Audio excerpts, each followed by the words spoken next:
ഹിന്ദു എന്ന് പറയുന്ന ഒരു മതവാസത്തിലില്ല. ക്രൈസ്റ്റാണ് ആദ്യത്തെ മാർക്സിസ്റ്റ് എന്നാണ്. ആദ്യത്തെ മാർക്സിസ്റ്റ് ജീസസ് ക്രൈസ്റ്റാണ് ശരിക്കും. മഹാഭാരതം സയൻസ് ഫിക്ഷനാണ് ശരിക്കും. എൻ്റെ പാർട്ടി ജയിക്കണം എന്നല്ലാണ്ട് എൻ്റെ നാട് ജയിക്കണം എന്ന് ആരെങ്കിലും പറയുന്നത് കേട്ടിട്ടുണ്ടോ? 30 വർഷത്തിനകം അതിൻ്റെ അപ്പുറത്തേക്ക് ഭൂമിയിൽ ജീവൻ സാധ്യമല്ല എന്നാണ് ഇപ്പോൾ scientific estimate. We never had A democratic government. Left politics എന്ന് പറഞ്ഞാൽ ഇപ്പോൾ കാണുന്ന ലെഫ്റ്റ് പോളിറ്റിക്സ് എന്താണെന്ന് ആലോചിച്ച് നോക്കൂ. സെക്ടേറിയനാണ് അത്.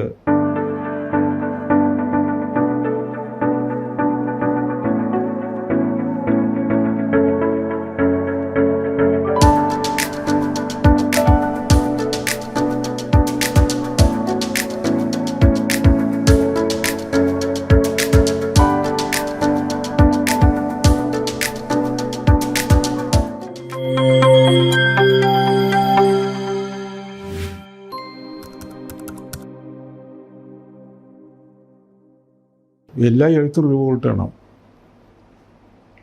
അത് മൈൽഡ് ആയിരിക്കാം, സബ്ഡ്യൂഡ് ആയിരിക്കാം, സർക്യൂട്ടസ് ആയിരിക്കാം, എല്ലാം റിവോൾട്ടാണ്. ഒരുപക്ഷെ മലയാളത്തിൽ താങ്കളുടെ സമകാലികരെ വെച്ച് നോക്കുമ്പോൾ ഏറ്റവും കൂടുതൽ എഴുതിയിട്ടുള്ള ആൾ, ഞാൻ അതിന്റെ ക്വാണ്ടിറ്റി വൈസാണ് പറയുന്നത്, കൂടുതൽ എഴുതിയിട്ടുള്ള എഴുത്തുകാരനാണ് സി രാധാകൃഷ്ണൻ. അത് MD മുതൽ മുകുന്ദനോ സേതുവോ വിജയനോ ഒക്കെ നോക്കിക്കഴിഞ്ഞാൽ കൂടുതൽ എഴുതിയിട്ടുണ്ട്. മാത്രമല്ല നോവൽ ലോകം മാതിരി ഒരു ബൃഹത്തായ 9 നോവലുകൾ എഴുതി. ഇതൊക്കെയായിട്ടും സി രാധാകൃഷ്ണനെ വിമർശകർ വേണ്ട രീതിയിൽ ശ്രദ്ധിച്ചിട്ടില്ല. ലീലാവതി ടീച്ചറിന്റെ ഒരു അപ്പുവിന്റെ ലോകം ഒഴിച്ചാൽ കാര്യമായി പഠനങ്ങളെ നടന്നിട്ടില്ല. എന്തുകൊണ്ടാണ് സി രാധാകൃഷ്ണനെ വേണ്ടത്ര ശ്രദ്ധിക്കേണ്ടതില്ല എന്ന് നിരൂപകർക്ക് തോന്നിയത്? ഞാനങ്ങനെ ആലോചിക്കാറില്ല. കാരണം എഴുതുന്ന ഒരാൾ ഞാൻ പല ജോലിയും ചെയ്ത കൂട്ടത്തിൽ എഴുതി. ഒരു എഴുത്തുകാരനല്ലാണ്ടിരിക്കാൻ ഒരുപാട് ശ്രമിച്ച ഒരാളാണ് ഞാൻ. പക്ഷെ അവസാനം ആയിത്തീർന്നത് അതാണ്. കുട്ടിക്കാലത്ത് സ്കൂളിൽ നോട്ട് പുസ്തകത്തിൽ നിന്ന് ഈ കടലാസ് കയറിയിട്ട് കവിത എഴുതും. ഹൈസ്കൂളിൽ പഠിക്കുമ്പോൾ. അപ്പോൾ അച്ഛൻ ഒരു ദിവസം കണ്ടപ്പോൾ അങ്ങനെ ഈ എവിടെയൊക്കെ നടന്നു വരുന്ന കൂട്ടത്തിൽ വല്ലപ്പോഴും വീട്ടിൽ വരാറുണ്ടായിരുന്നു. അപ്പോൾ നോക്കുമ്പോൾ ഇത് കവിത അതേ ഇത് വേണ്ട കേട്ടോ, ഇത് നമുക്ക് പറ്റില്ല, എന്തായാലും ഈ പണി ചെയ്യണ്ട. സങ്കടമായി. പിന്നെ കുറേ കാലത്തേക്ക് ഞാൻ ചെയ്തില്ല. അങ്ങനെ കുറേ കാലം കഴിഞ്ഞിട്ട് ഈ മാതൃഭൂമിയുടെ ഈ സമ്മാനമൊക്കെ വന്ന അക്കാഡമി അവാർഡൊക്കെ വന്നപ്പോൾ അച്ഛനപ്പോഴേക്കും ഒരുപാട് മെല്ലോടായിരിക്കും. അതുകൊണ്ട് എന്നോട് എന്നെ വിളിച്ചു. ഞാൻ പണ്ടിങ്ങനെ പറഞ്ഞതായിട്ട് നീ ഓർക്കുന്നുണ്ട്. എന്തുകൊണ്ടാണെന്നറിയോ? അതേ, എനിക്ക് എഴുത്തിനോട് സ്നേഹം കുറവായിട്ടില്ല, എന്നോട് ഒത്തിരി കൂടുതൽ സ്നേഹമുള്ളതുകൊണ്ടായിരുന്നു. അപ്പോൾ എന്താ വെച്ചാൽ അച്ഛൻ പറഞ്ഞു, അച്ഛൻ്റെ സുഹൃത്തുക്കളായിരുന്ന ആൾക്കാരാണ് ചങ്ങമ്പുഴ കൃഷ്ണപിള്ള, VC ബാലകൃഷ്ണ പണിക്കർ. ഇവരൊക്കെ ഉടുത്ത മുണ്ട് മാറ്റാൻ നിവൃത്തിയില്ലായിട്ട്, രോഗം വന്നപ്പോൾ മരുന്ന് വാങ്ങാൻ നിവൃത്തിയില്ലായിട്ട് മരിച്ചുപോയ ആൾക്കാരാണ്. ഭക്ഷണം കഴിക്കാൻ നിവൃത്തിയില്ലാതെ. വള്ളത്തോൾ മഹാകവി എനിക്ക് ഓർമ്മയുണ്ട്. എൻ്റെ കുട്ടിക്കാലത്ത് ഋഗ്വേദം തർജ്ജിമ ചെയ്ത് മലയാളത്തിലാക്കി സ്വന്തം കാശ് മുടക്കി അച്ചടിപ്പിച്ച് ഈ വെങ്കായം വരുന്ന സഞ്ചി ഉണ്ടല്ലോ, അതിലാക്കി 2-3 കോപ്പി കൊണ്ട് വീട്ടിൽ വരും. അപ്പോൾ അദ്ദേഹത്തിന് അവിടെയുള്ള പ്രധാനപ്പെട്ട വീടുകളിൽ പോകണം. അതിന് കൂടെ അയക്കുന്ന ആൾ ഞാനാണ്, വഴി കാണിക്കാൻ. എനിക്കന്നൊരു 10-12 വയസ്സേ ആയിട്ടുള്ളൂ. അതെങ്ങനെയാ വെച്ചാൽ മുമ്പിൽ നടക്കണം, കാരണം ഇതിന് ചെവി കേൾക്കില്ല, ഒട്ടും കേൾക്കില്ല. അപ്പോൾ മുമ്പിൽ നടക്കുന്നത് എൻ്റെ തോളിൽ കൈവച്ചിട്ടാണ് നടക്കുക. അങ്ങനെ പോയി ഇല്ലത്തൊക്കെ പോകും. നമ്പൂതിരിമാരെ ഇല്ലത്ത് 2-3 ഇല്ലങ്ങളുണ്ട്. അവിടെയൊക്കെ പോയിട്ട് ഇതൊക്കെ കൊടുത്ത് തിരിച്ചു പോവുകയാണ്. നല്ല ഓർമ്മയുണ്ട് എനിക്ക് ഈ കാലം. അത് അദ്ദേഹം ഈ കലാമണ്ഡലമൊക്കെ തുടങ്ങുന്നതിന് മുമ്പുള്ളൊരു കാലം ആണ്. അപ്പോൾ അദ്ദേഹം പറഞ്ഞത് ഇതാണ് പറയാൻ കാരണം, വേണ്ട എന്ന് പറയാനുള്ള ഒരു കാരണം അതാണ്. പിന്നെ എഴുതി തുടങ്ങിയപ്പോൾ എഴുതിക്കൊണ്ടേയിരിക്കുകയാണ് ചെയ്തത്. മറ്റൊന്നിനെക്കുറിച്ച് ഞാൻ ആലോചിച്ചിട്ടില്ല. പിന്നെ ആ കാലത്തെ പിന്നെ അന്ന് അറിയപ്പെടുന്ന ആളുകൾ, ഉള്ളാട്ടിൽ ഗോവിന്ദൻകുട്ടി നായർ, കുറ്റിപ്പുഴ കൃഷ്ണപിള്ള, ഇങ്ങനെയുള്ള മനുഷ്യർ അവർ വേണ്ടത്ര ശ്രദ്ധിച്ചിട്ടുണ്ട് ഇതിനെ. മുണ്ടശ്ശേരി മാഷ് ഇല്ലയെന്ന് പറയാൻ പറ്റില്ല. പിന്നീട് വന്ന ഈ ആധുനിക കാലം എന്ന് പറയുന്ന ഒരു കാലത്തേക്ക് വന്നപ്പോഴുണ്ടായ ബുദ്ധിമുട്ടാണ് ഈ പരസ്പര താരതമ്യത്തിനൊക്കെ കാരണം. യൂണിവേഴ്സിറ്റികളിൽ ഈ സാഹിത്യം പ്രസ്ഥാനങ്ങളിലൂടെ എന്നാണ്. അപ്പോൾ പടിഞ്ഞാറുനിന്ന് വന്ന കുറേ നിയമങ്ങൾ നമ്മൾ യൂണിവേഴ്സിറ്റി നടപ്പിലാക്കുമ്പോൾ അത് ഇന്ന കാറ്റഗറി എന്ന് പറഞ്ഞിട്ട് തിരിച്ചു അവർ അതിൽ പെടാത്ത ഒരാളെയും എഴുത്തുകാരനായിട്ട് അംഗീകരിക്കില്ല. ഇപ്പം എന്നെക്കുറിച്ച് എന്തെങ്കിലും എഴുതണമെങ്കിൽ അപ്പനായാലും വേറൊരാൾക്കായാലും എന്നെ പ്ലേസ് ചെയ്യണം. എങ്ങനെ അവരുടെ ഈ ചാർട്ടിനകത്ത് എന്നെ പ്ലേസ് ചെയ്യണം? പറ്റില്ല. അപ്പോൾ നിവൃത്തിയില്ല. കാരണം ഈ ചാർട്ടിനകത്ത് പെടാത്ത ഒരു കാര്യത്തെക്കുറിച്ചും പടിഞ്ഞാറൻ നാട്ടിൽ റിവ്യൂ ഇല്ല. ടൈംസ് ലിറ്റററി സപ്ലിമെൻറ്റിൽ റിവ്യൂ വന്നിട്ടില്ല. അത് വരേണ്ടവരിങ്ങനെ റിവ്യൂ എഴുതുക. ഇതാണ് പ്രശ്നം. ഞാൻ സമാധാനം പറയാൻ പറ്റുമോ അതിന്? നേരെ തിരിച്ചു ആയിക്കോട്ടെ. അതായത് താങ്കളുടെ എഴുത്ത് ഒരു പക്ഷേ നിരൂപക ശ്രദ്ധ ആകർഷിക്കാൻ മാത്രം മഹത്തരമല്ല എന്ന് അവർക്ക് തോന്നിയതുകൊണ്ട് എൻ്റെ ധാരണ ഇത് വായിക്കാൻ ആളുണ്ടോ എന്നുള്ളതായിരുന്നു. ഒന്നും പറയാഞ്ഞിട്ട് പോലും ഇപ്പോഴും എനിക്ക് ആ കാര്യത്തിൽ യാതൊരു സംശയമില്ല. എനിക്ക് ഇഷ്ടമുള്ളതൊക്കെ എഴുതാൻ ആൾക്കാർ സമ്മതം തന്നിട്ടുണ്ട്. അതൊക്കെ ഞാൻ എഴുതിയിട്ടുണ്ട്. അതൊക്കെ അവർ വായിക്കുന്നുണ്ട്. അത് വായിച്ചിട്ട് എനിക്ക് ജീവിച്ചു പോകാനുള്ള വരുമാനം കൂടെ തരുന്നുണ്ട്. ഇനിയൊരു എഴുത്തുകാരന് എന്താ വേണ്ടേ? വേറെ വെള്ളത്തോളം ശേഷന്മാർ ഈ ആനന്ദലബ്ധിക്ക് ഇനി എന്ത് വേണം? താങ്കളെ ബ്രാൻഡ് ചെയ്യാൻ പറ്റുന്നില്ല എന്നതുകൊണ്ടാണ് അങ്ങനെ ഒരു ബ്രാൻഡ് ചെയ്യാൻ എന്നെ ഒരു പൊളിറ്റിക്കൽ പാർട്ടിയുടെ കൂടെ ബ്രാൻഡ് ചെയ്യാൻ പറ്റില്ല. ഒരു വിശ്വാസത്തിൻ്റെ കൂടെ ബ്രാൻഡ് ചെയ്യാൻ പറ്റില്ല. ഇതിൻ്റെ കൂടെ ബ്രാൻഡ് ചെയ്യാം.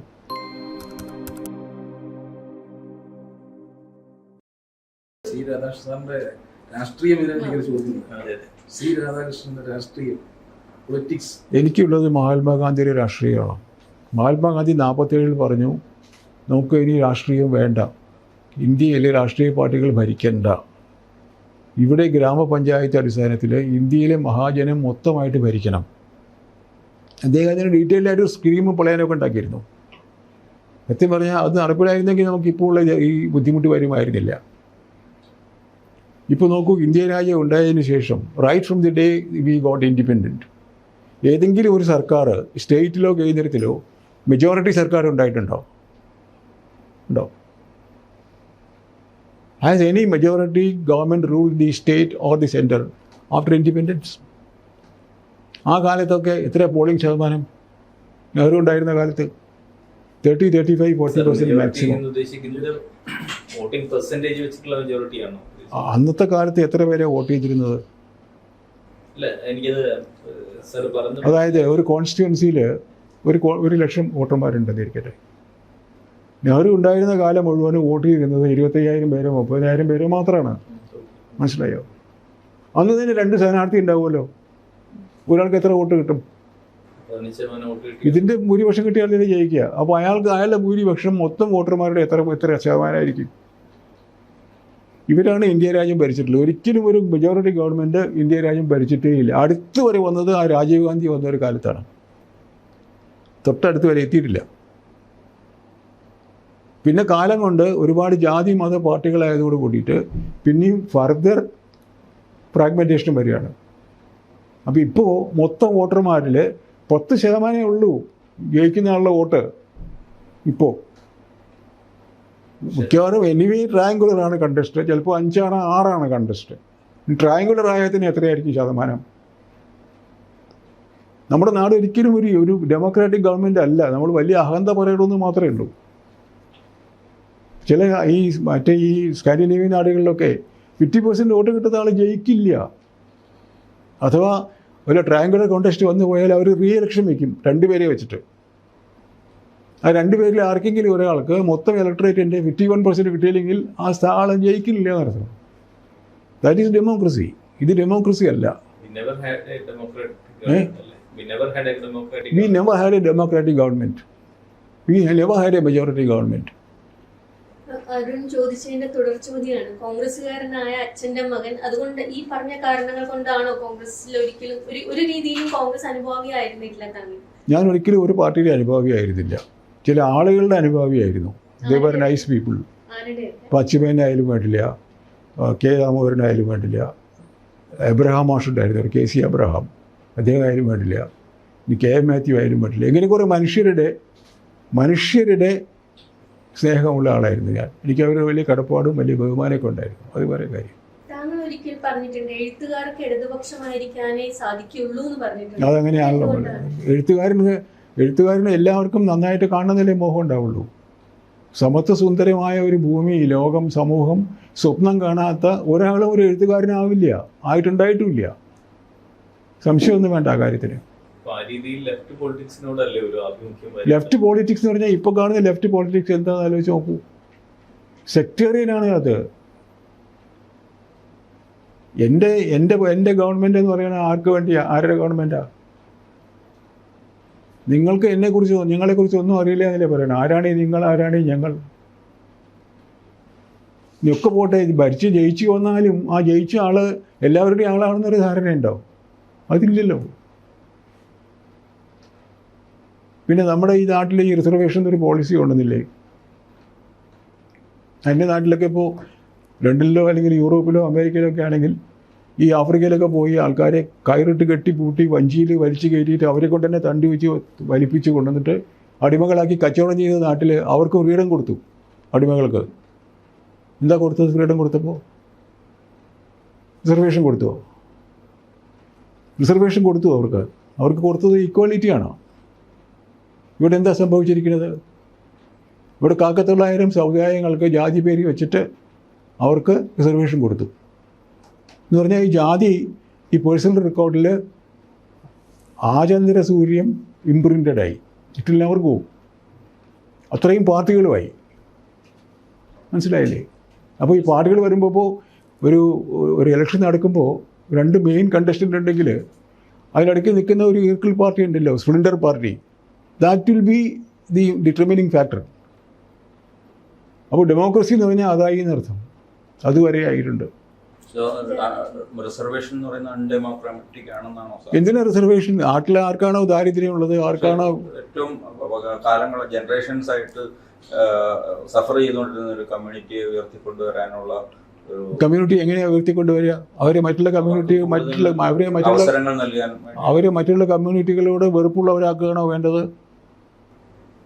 അവസരങ്ങൾ കൂടുതൽ നൽകേണ്ടേ അവർക്ക്? ഏതാ താഴേന്ന് ഉയർന്നു വന്നുകൊണ്ടിരിക്കുന്ന അവസരങ്ങൾ കൂടുതൽ നൽകുക എന്താ ചെയ്യേണ്ടത്? അവർക്ക് അവസരങ്ങൾ ഉണ്ടാക്കി കൊടുക്കണം. ഇല്ലാത്തവൻ്റെ കാര്യം അന്വേഷിച്ച് അവന് വേണ്ടത് ചെയ്ത് കൊടുക്കണം. Never give a priority placement on a blank basis. ബേസിസിലല്ലോ ഈ റിസർവേഷൻ ചെയ്യുന്നത്. ഇവരെ കാലങ്ങളായി അടിച്ചമർത്തപ്പെട്ടവരെ അപ്ലിഫ്റ്റ് ആയിട്ടാണ്. അവർക്ക് അപ്ലിഫ്റ്റ് എന്താ ഉദ്ദേശിക്കുന്നത്? അവർക്ക് കൂടുതലായി പ്രയോറിറ്റി കൊടുക്കുന്നത്. പ്രയോറിറ്റി വെറുതെ ബ്ലാങ്ക് ആയിട്ട് കൊടുക്കുകയല്ല. അതിന്റെ ഫലം എന്താണെന്ന് അറിയുമ്പോൾ നോക്കിയിട്ടുണ്ടോ? ഇപ്പോൾ കണ്ടിട്ടുണ്ടോ? ഓരോ കമ്മ്യൂണിറ്റിയിലും ഒരു അപ്ലിഫ്റ്റഡ് കമ്മ്യൂണിറ്റി വേറെ ഉണ്ടായിരിക്കുന്നു. ഒരു ക്ലാസ് ഉണ്ടാകും. ഏറെക്കുറെ ശരിയുമാണ്. പക്ഷേ അതുകൊണ്ടൊക്കെ മറ്റുള്ളവരുടെ ഇപ്പോൾ എൻ്റെ നാട്ടിലൊക്കെ എനിക്കറിയാം, വലിയ 5-6 പേരൊക്കെ ഏതെങ്കിലും യൂണിയൊക്കെ പിടിച്ച് അവരുടെ മക്കളെ ജോലിക്ക് കയറ്റി വേറെ ആരും കയറാണ്ടിരിക്കാൻ നോക്കി കൊണ്ട് നടക്കുന്നുണ്ട്. ബാക്കിയുള്ള majority of the lower caste people are still lower caste people. School പോകണില്ല, പഠിക്കുന്നില്ല, ജോലിയില്ല, കൂലിയില്ല, ഒന്നുമില്ല. നമ്മൾ ഈ ഇന്ത്യ രാജ്യത്തുള്ള മനുഷ്യരുടെ കണക്കെടുത്തിട്ട്, അവരുടെ വരുമാനത്തിൻ്റെ കണക്കെടുത്തിട്ട്, അവരുടെ ഇല്ലായ്മയുടെ കണക്കെടുത്തിട്ട്, ഇല്ലാത്തവരാരാണെന്ന് വെച്ചാൽ അവരെ ഉള്ളവരാക്കി കൊണ്ടുവരാൻ കാശ് കൊടുക്കണം. എക്കണോമിക് എക്സ്റ്റൻസ് കൊടുത്തിട്ട് അവരെ പഠിക്കാൻ പറഞ്ഞ് അയക്കണം. കൊടുത്തോളൂ, പ്രശ്നമില്ല. അല്ല, അതാണ് കൊടുക്കേണ്ടത്. അല്ലാണ്ട് ഈ ജന്മ സർട്ടിഫിക്കറ്റിനകത്ത് കൊണ്ടുപോയിട്ട് ജാതി എഴുതി വെച്ചിട്ട് അമേരിക്കയിലോ ഇംഗ്ലണ്ടിലോ എളുപ്പമായെങ്കിൽ ഇതുകൊണ്ട് കൂടി എളുപ്പമല്ല.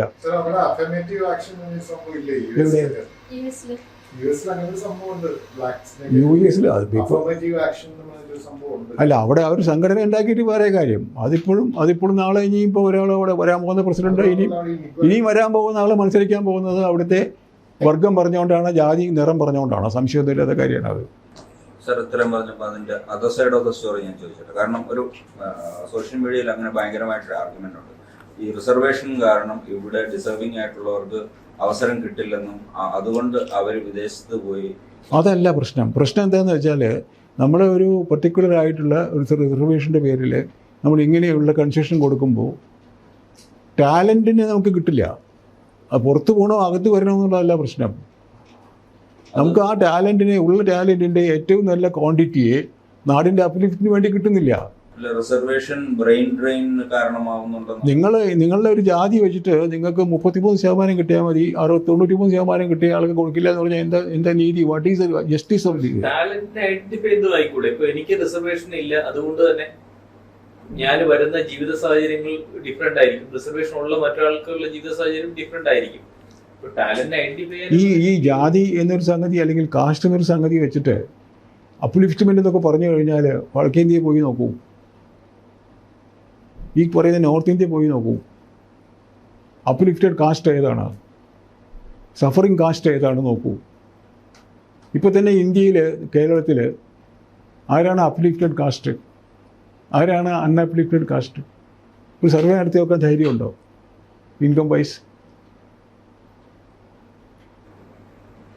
സാർ, അത് നമ്മുടെ സമൂഹത്തിലുള്ള ചില കാഴ്ചപ്പാടുകളുടെ കൂടി ഒരു പ്രശ്നമാണ്. ഇപ്പൊ ഒരു ദരിദ്രനായ ഒരു നമ്പൂതിരിക്ക് കിട്ടുന്ന ഒരു റെസ്പെക്ട് ഒരു എ ക്ലാസ് ഓഫീസർ ആയ ഒരു ദളിതനോ ഒരു OBCക്കോ കിട്ടണമെന്നില്ല, കിട്ടുന്നില്ല. അതിപ്പോ എത്ര കാലം കൊണ്ടു നടന്നാലാണ് ഇത് മാറി വരിക? ഇപ്പോഴും അമ്പലത്തിൽ പോയാൽ ഈ പോകുന്ന ആള്, അവിടെ പൂജിക്കുന്ന ആള് ഒരു ബ്രാഹ്മണൻ അല്ലെങ്കിൽ അയാൾ കൈ കാണിക്കുമോ? ഇപ്പോഴും ഇത്രയും കൊല്ലം കഴിഞ്ഞിട്ട്, ഇത്രയും വർഷങ്ങൾ കഴിഞ്ഞിട്ട് ഈ മാറ്റം ഉണ്ടായിട്ടുണ്ടോ? അത് നേരെ മറിച്ചാണെങ്കിൽ ഈ പ്രോസസ്സ് വന്നിരുന്നില്ല.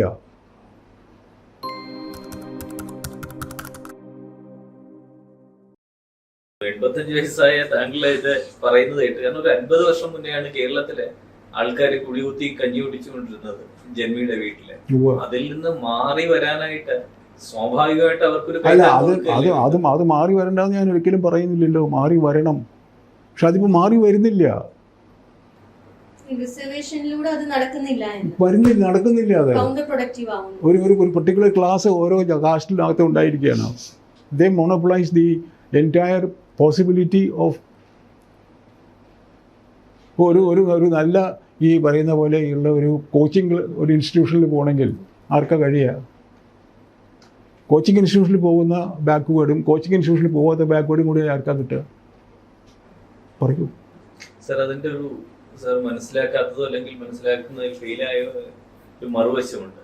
ഈ അപ്പർ കാസ്റ്റും ലോവർ കാസ്റ്റും നോക്കുമ്പോൾ ലോവർ കാസ്റ്റിലെ കുട്ടികളെ ജനിക്കുന്നത് മുതൽ അവർ വളരുന്നത് അവരുടെ അച്ഛനമ്മമാർക്ക് കാര്യമായ ജോലിയൊന്നും ഇല്ലാത്തത് കണ്ടിട്ടാണ്. മെജോറിറ്റിയാണ് ഞാൻ പറയുന്നത്, എല്ലാവരുടെ കാര്യമല്ല. 10ൽ 8 അങ്ങനെയാണ്.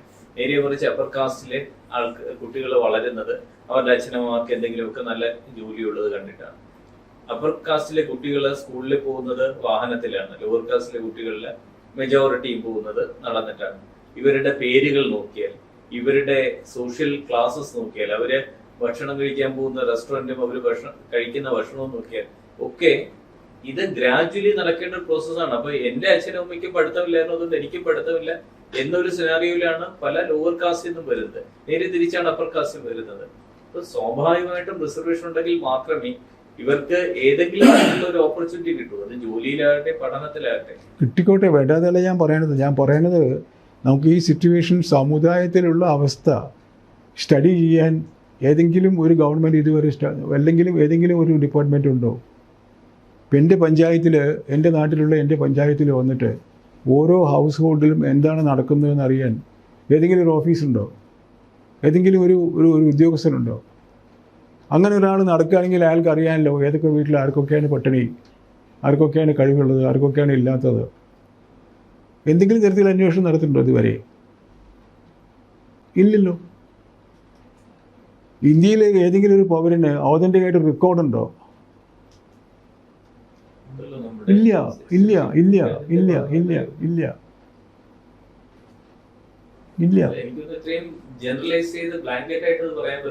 എൻ്റെ നാട്ടിലെ പലർക്കും ഇപ്പോഴും ഈ പറയുന്ന ആളുകൾക്ക് irrespective of their caste or strata, അവരിൽ പലർക്കും റേഷൻ കാർഡില്ല, ആധാർ കാർഡില്ല, ഐഡൻറ്റിറ്റി കാർഡില്ല, വോട്ടില്ല, ഒന്നുമില്ല.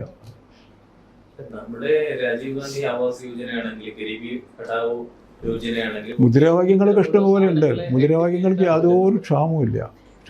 അല്ല, ഞാൻ ഏതാണെങ്കിലും അത് രാജീവ് ഗാന്ധി ഇന്ദിരാഗാന്ധി എന്നുള്ളതല്ല, ഇത് ഏത് ഗവൺമെന്റ് ഭരിക്കുന്ന സമയത്തും ഇത്തരം സെക്ടേഴ്സിനെ ഐഡന്റിഫൈ ചെയ്തിട്ടാണ്. അത് ഏത് ഗവൺമെന്റ് ഭരിക്കുന്നു എന്നുള്ളതനുസരിച്ച് ഗവൺമെന്റ് ഒക്കെ ഒരു പാർട്ടിയുടെ ഗവൺമെന്റ് ആകുമ്പോൾ അങ്ങനെയും വരില്ലൂ. അതുകൊണ്ടാണ് ഗാന്ധി പറഞ്ഞത് അവിടുത്തെ ഒരു പ്രത്യേക തുപ്രങ്കോട് പഞ്ചായത്താണെങ്കിൽ ആ പഞ്ചായത്തിലെ ആളുകൾക്ക് അവിടെ ഉള്ളവർക്ക് അറിയാം ആരാണ് ഇല്ലാത്തത്, ആരാണ് ഉള്ളത് എന്ന്. അവിടെ സഹായം വേണ്ടത് ആരാണെന്ന് അവർക്കറിയാം. ഇല്ല. അവിടെ ഗവൺമെൻറ്റിൻ്റെ ഒരു വളരെ നല്ല ബോധപൂർവമായ ഒരു കൈകടത്തൽ കൂടി ഉണ്ടെങ്കിൽ ഒരു പഞ്ചായത്ത് ഭരണത്തിനകത്തൂടെ അവിടെയുള്ള ഓരോ മനുഷ്യൻ്റെയും യഥാർത്ഥ സ്ഥിതി അറിഞ്ഞ് പരിഹരിക്കാനും വളർത്തിക്കൊണ്ടുവരാനുള്ള മാർഗം ഉണ്ടാക്കാൻ സാധിക്കും. അതന്നെ പറയുന്നത്. അതാ ഇപ്പോൾ ഇങ്ങനത്തെ അവസ്ഥയിൽ ഇപ്പോൾ നമ്മളിപ്പോൾ പോകുന്ന പോക്ക് പോയാൽ എത്ര കാലം കൊണ്ട് ഈ പറയുന്ന കാര്യം നടക്കുന്നതാണ് താങ്കളുടെ വിചാരം? ഏതാ ഗാന്ധിജി പറയുന്ന പൂർണ്ണ സ്വരാജിലേക്ക് പോകുന്നെങ്കിൽ ഇങ്ങനെ ആയുമായിരുന്നില്ല അവസ്ഥ, സംശയമൊന്നുമില്ല. സർ പറയുന്നത് reservation is not a solution. അല്ല, സൊല്യൂഷൻ അല്ല. സൊല്യൂഷൻ അതില്ലാതെ മാത്രമല്ല, അതിപ്പോൾ പൊളിറ്റിക്കലായിട്ട്, കൾച്ചറലായിട്ട്, സോഷ്യോളജിക്കലായിട്ടൊക്കെ നമ്മളെ ആകെ നാശമാക്കിയിരിക്കുന്നു. So we should do away with it. അതെ, ഈ റൈവൽറി വളരെ കൂടിയിരിക്കുന്നു, ഇന്റർ കാസ്റ്റ് റൈവൽറി. അത് കൂടാനുള്ള പ്രധാന കാരണം ഈ റിസർവേഷനാണ്.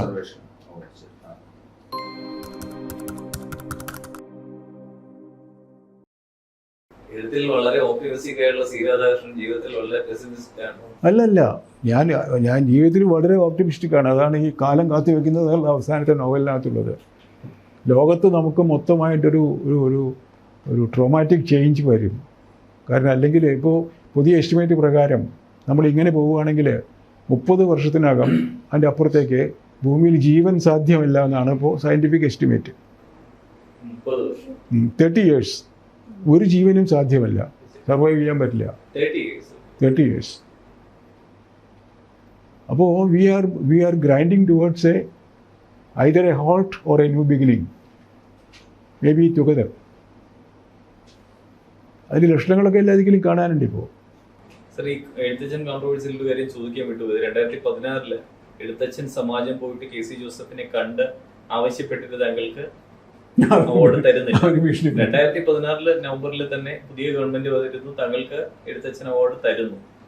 ഈ ഒരു വർഷമില്ല, ഒരു 8 മാസത്തിൽ എന്താ സംഭവിച്ചത് ഇടതുപക്ഷ ഗവൺമെന്റ് വന്നു കഴിഞ്ഞപ്പോൾ? എനിക്കറിയില്ല, ഞാൻ ആരെയും അറിയില്ലല്ലോ, ഞാൻ ആരോടും പറയാനും പോയിട്ടില്ല, ഞാൻ ആരോടും ഒരു കാര്യവും പറയാറില്ല. ഇന്ന് വരെ എന്തെങ്കിലും ഒരു അവാർഡ് എനിക്ക് തരണമെന്ന് ഞാൻ പറഞ്ഞിട്ടില്ല. എനിക്ക് ആദ്യത്തെ അവാർഡ് കിട്ടിയിട്ടുണ്ടല്ലോ മാതൃഭൂമിയുടെ, അതിൻ്റെ കഥയും കൂടി വേണമെങ്കിൽ പറഞ്ഞ് ഞാൻ അവസാനിപ്പിക്കാം. 120 നോവലാണ് അവർക്ക് കിട്ടിയത് മാതൃഭൂമിക്ക് ആദ്യത്തെ ഈ മത്സരത്തിന്. NV കൃഷ്ണവാര്യരായിരുന്നു അന്നത്തെ അതിൻ്റെ ആൾ. അദ്ദേഹത്തിനെ 40 ഡിവൈഡ് ചെയ്തു. 40 ഡിവൈഡ് ചെയ്തിട്ട് 3 ജഡ്ജിമാരെ കണ്ടുപിടിച്ചിട്ട് ഓരോരുത്തർക്കും 40 വീതം അയച്ചു കൊടുത്തിട്ട് വായിക്കാൻ പറഞ്ഞു. വായിച്ചിട്ട് 5 എടുക്കാൻ പറഞ്ഞു. അങ്ങനെ ഓരോരുത്തരും 5 എടുത്തിട്ട് 3 ആളെയും വിളിച്ച് കോഴിക്കോട്ട് കൊടുത്തിട്ട് അവിടെ കൽപ്പക ലോകത്തിൽ കൊടുത്ത് താമസിപ്പിച്ചു. ഈ 5 കൈമാറി വായിക്കാൻ പറഞ്ഞു. അപ്പോൾ ഒരാൾ വായിക്കാത്ത 10 നോവൽ കാണുമല്ലോ, അത് 3 പേരും വായിക്കണമല്ലോ. അത് വായിച്ചിട്ട് അവർ മീറ്റിങ്ങിന് വന്നു. അവസാനം മാതൃഭൂമിയിലെ ഓഫീസിൽ KP കേശവരാൻ അധ്യക്ഷൻ, NV Krishna Warrier silent spectator secretary, ഈ 3 പേരെ കുറ്റിപ്പുഴ കൃഷ്ണപിള്ള, SK പൊറ്റക്കാട്, വേറൊരാളുണ്ട്, അയാളുടെ പേര് ഞാൻ പറയില്ല. അങ്ങനെ ചായയൊക്കെ കുറിച്ച് വർത്തമാനമൊക്കെ പറഞ്ഞ് കൊച്ചി വർത്തമാനമൊക്കെ കഴിഞ്ഞ അവസാനം എന്നാ ഈ കാര്യങ്ങൾ തീരുമാനിക്കുകയല്ലേ എന്ന് ചോദിച്ചപ്പോൾ ഈ അവസാനത്തെ ആൾ പറഞ്ഞു, അതെൻ്റെ വീടിൻ്റെ ഇടയ്ക്ക് ഒരു സ്ത്രീ ഒരു നോവൽ എഴുതിയിട്ടുണ്ട്, അവർക്ക് കൊടുത്താൽ മതി, അതാണ് ഏറ്റവും നല്ലത് എന്ന് പറഞ്ഞു. അപ്പോൾ പൊറ്റക്കാട് സ്വതവേ ഈ കാര്യങ്ങളൊന്നും അങ്ങനെ ഒരു തരത്തിലും ആരോടും എതിർപ്പ് പറയാത്ത ഒരാളാണ്. പൊറ്റക്കാട് അങ്ങനെ ബുൾഗസ്യ എന്നിരുന്നു. കൃഷ്ണവാര്യർക്ക് മിണ്ടാൻ പാടില്ലല്ലോ, കൃഷ്ണവാര്യ ഈസ് നോൺ ഇൻ്റർവീനിങ് സെക്രട്ടറി. കേശവേൻ്റെ കണ്ണും കാണില്ലേ ചെവി കേൾക്കില്ല, അദ്ദേഹം ഒന്നും വായിച്ചിട്ടില്ല, അങ്ങനെ വെറുതെ ഒരു ഫിനോമിനൽ ഫിഗറിൽ ഹെഡായിട്ടിരിക്കുകയാണ്. അപ്പോൾ ഏതാണ്ട് അങ്ങനെ തീരുമാനമാകുമെന്ന് വന്നപ്പോൾ കുറ്റിപ്പുഴ കൃഷ്ണപിള്ള അദ്ദേഹം ഈ 2ാം കൊണ്ട് എടുത്തിട്ട് ഈ കസേരയുടെ ചാരിടം കൊണ്ടിട്ടിട്ടായിരിക്കുക, അങ്ങനെ ഒരു പതിവുണ്ട്. അതെടുത്ത് തോളിലിട്ടു, എണീറ്റു. അതെ, ഇങ്ങനെയാണെങ്കിൽ ഞാൻ പോവുക, ഈ ചോരയിൽ എനിക്ക് പങ്കില്ല. നമ്മൾ ഇത്രയൊക്കെ വായിച്ച് ഇങ്ങനെയൊക്കെ ഉണ്ടാക്കി മാർക്കൊക്കെ ഇട്ട് എഴുതി പിടിച്ച് കൊണ്ടുവന്നിട്ടുണ്ട്. ഒന്നുകിൽ അതൊക്കെ കൂട്ടിയിട്ട് ആർക്കാണോ മാർക്ക് കിട്ടണ ആൾക്ക് കൊടുക്കുക, അല്ലെങ്കിൽ ഞാൻ പോവുകയാണ്. അപ്പോൾ പിന്നെ അത് ചിന്താവിഷയമായ ആ കൂടി പ്രശ്നമായി. അങ്ങനെയാണ് ഈ ഒന്നുമല്ലാത്ത ആരും അറിയാത്ത എനിക്ക് ഈ നോട്ട് വരുന്നത്.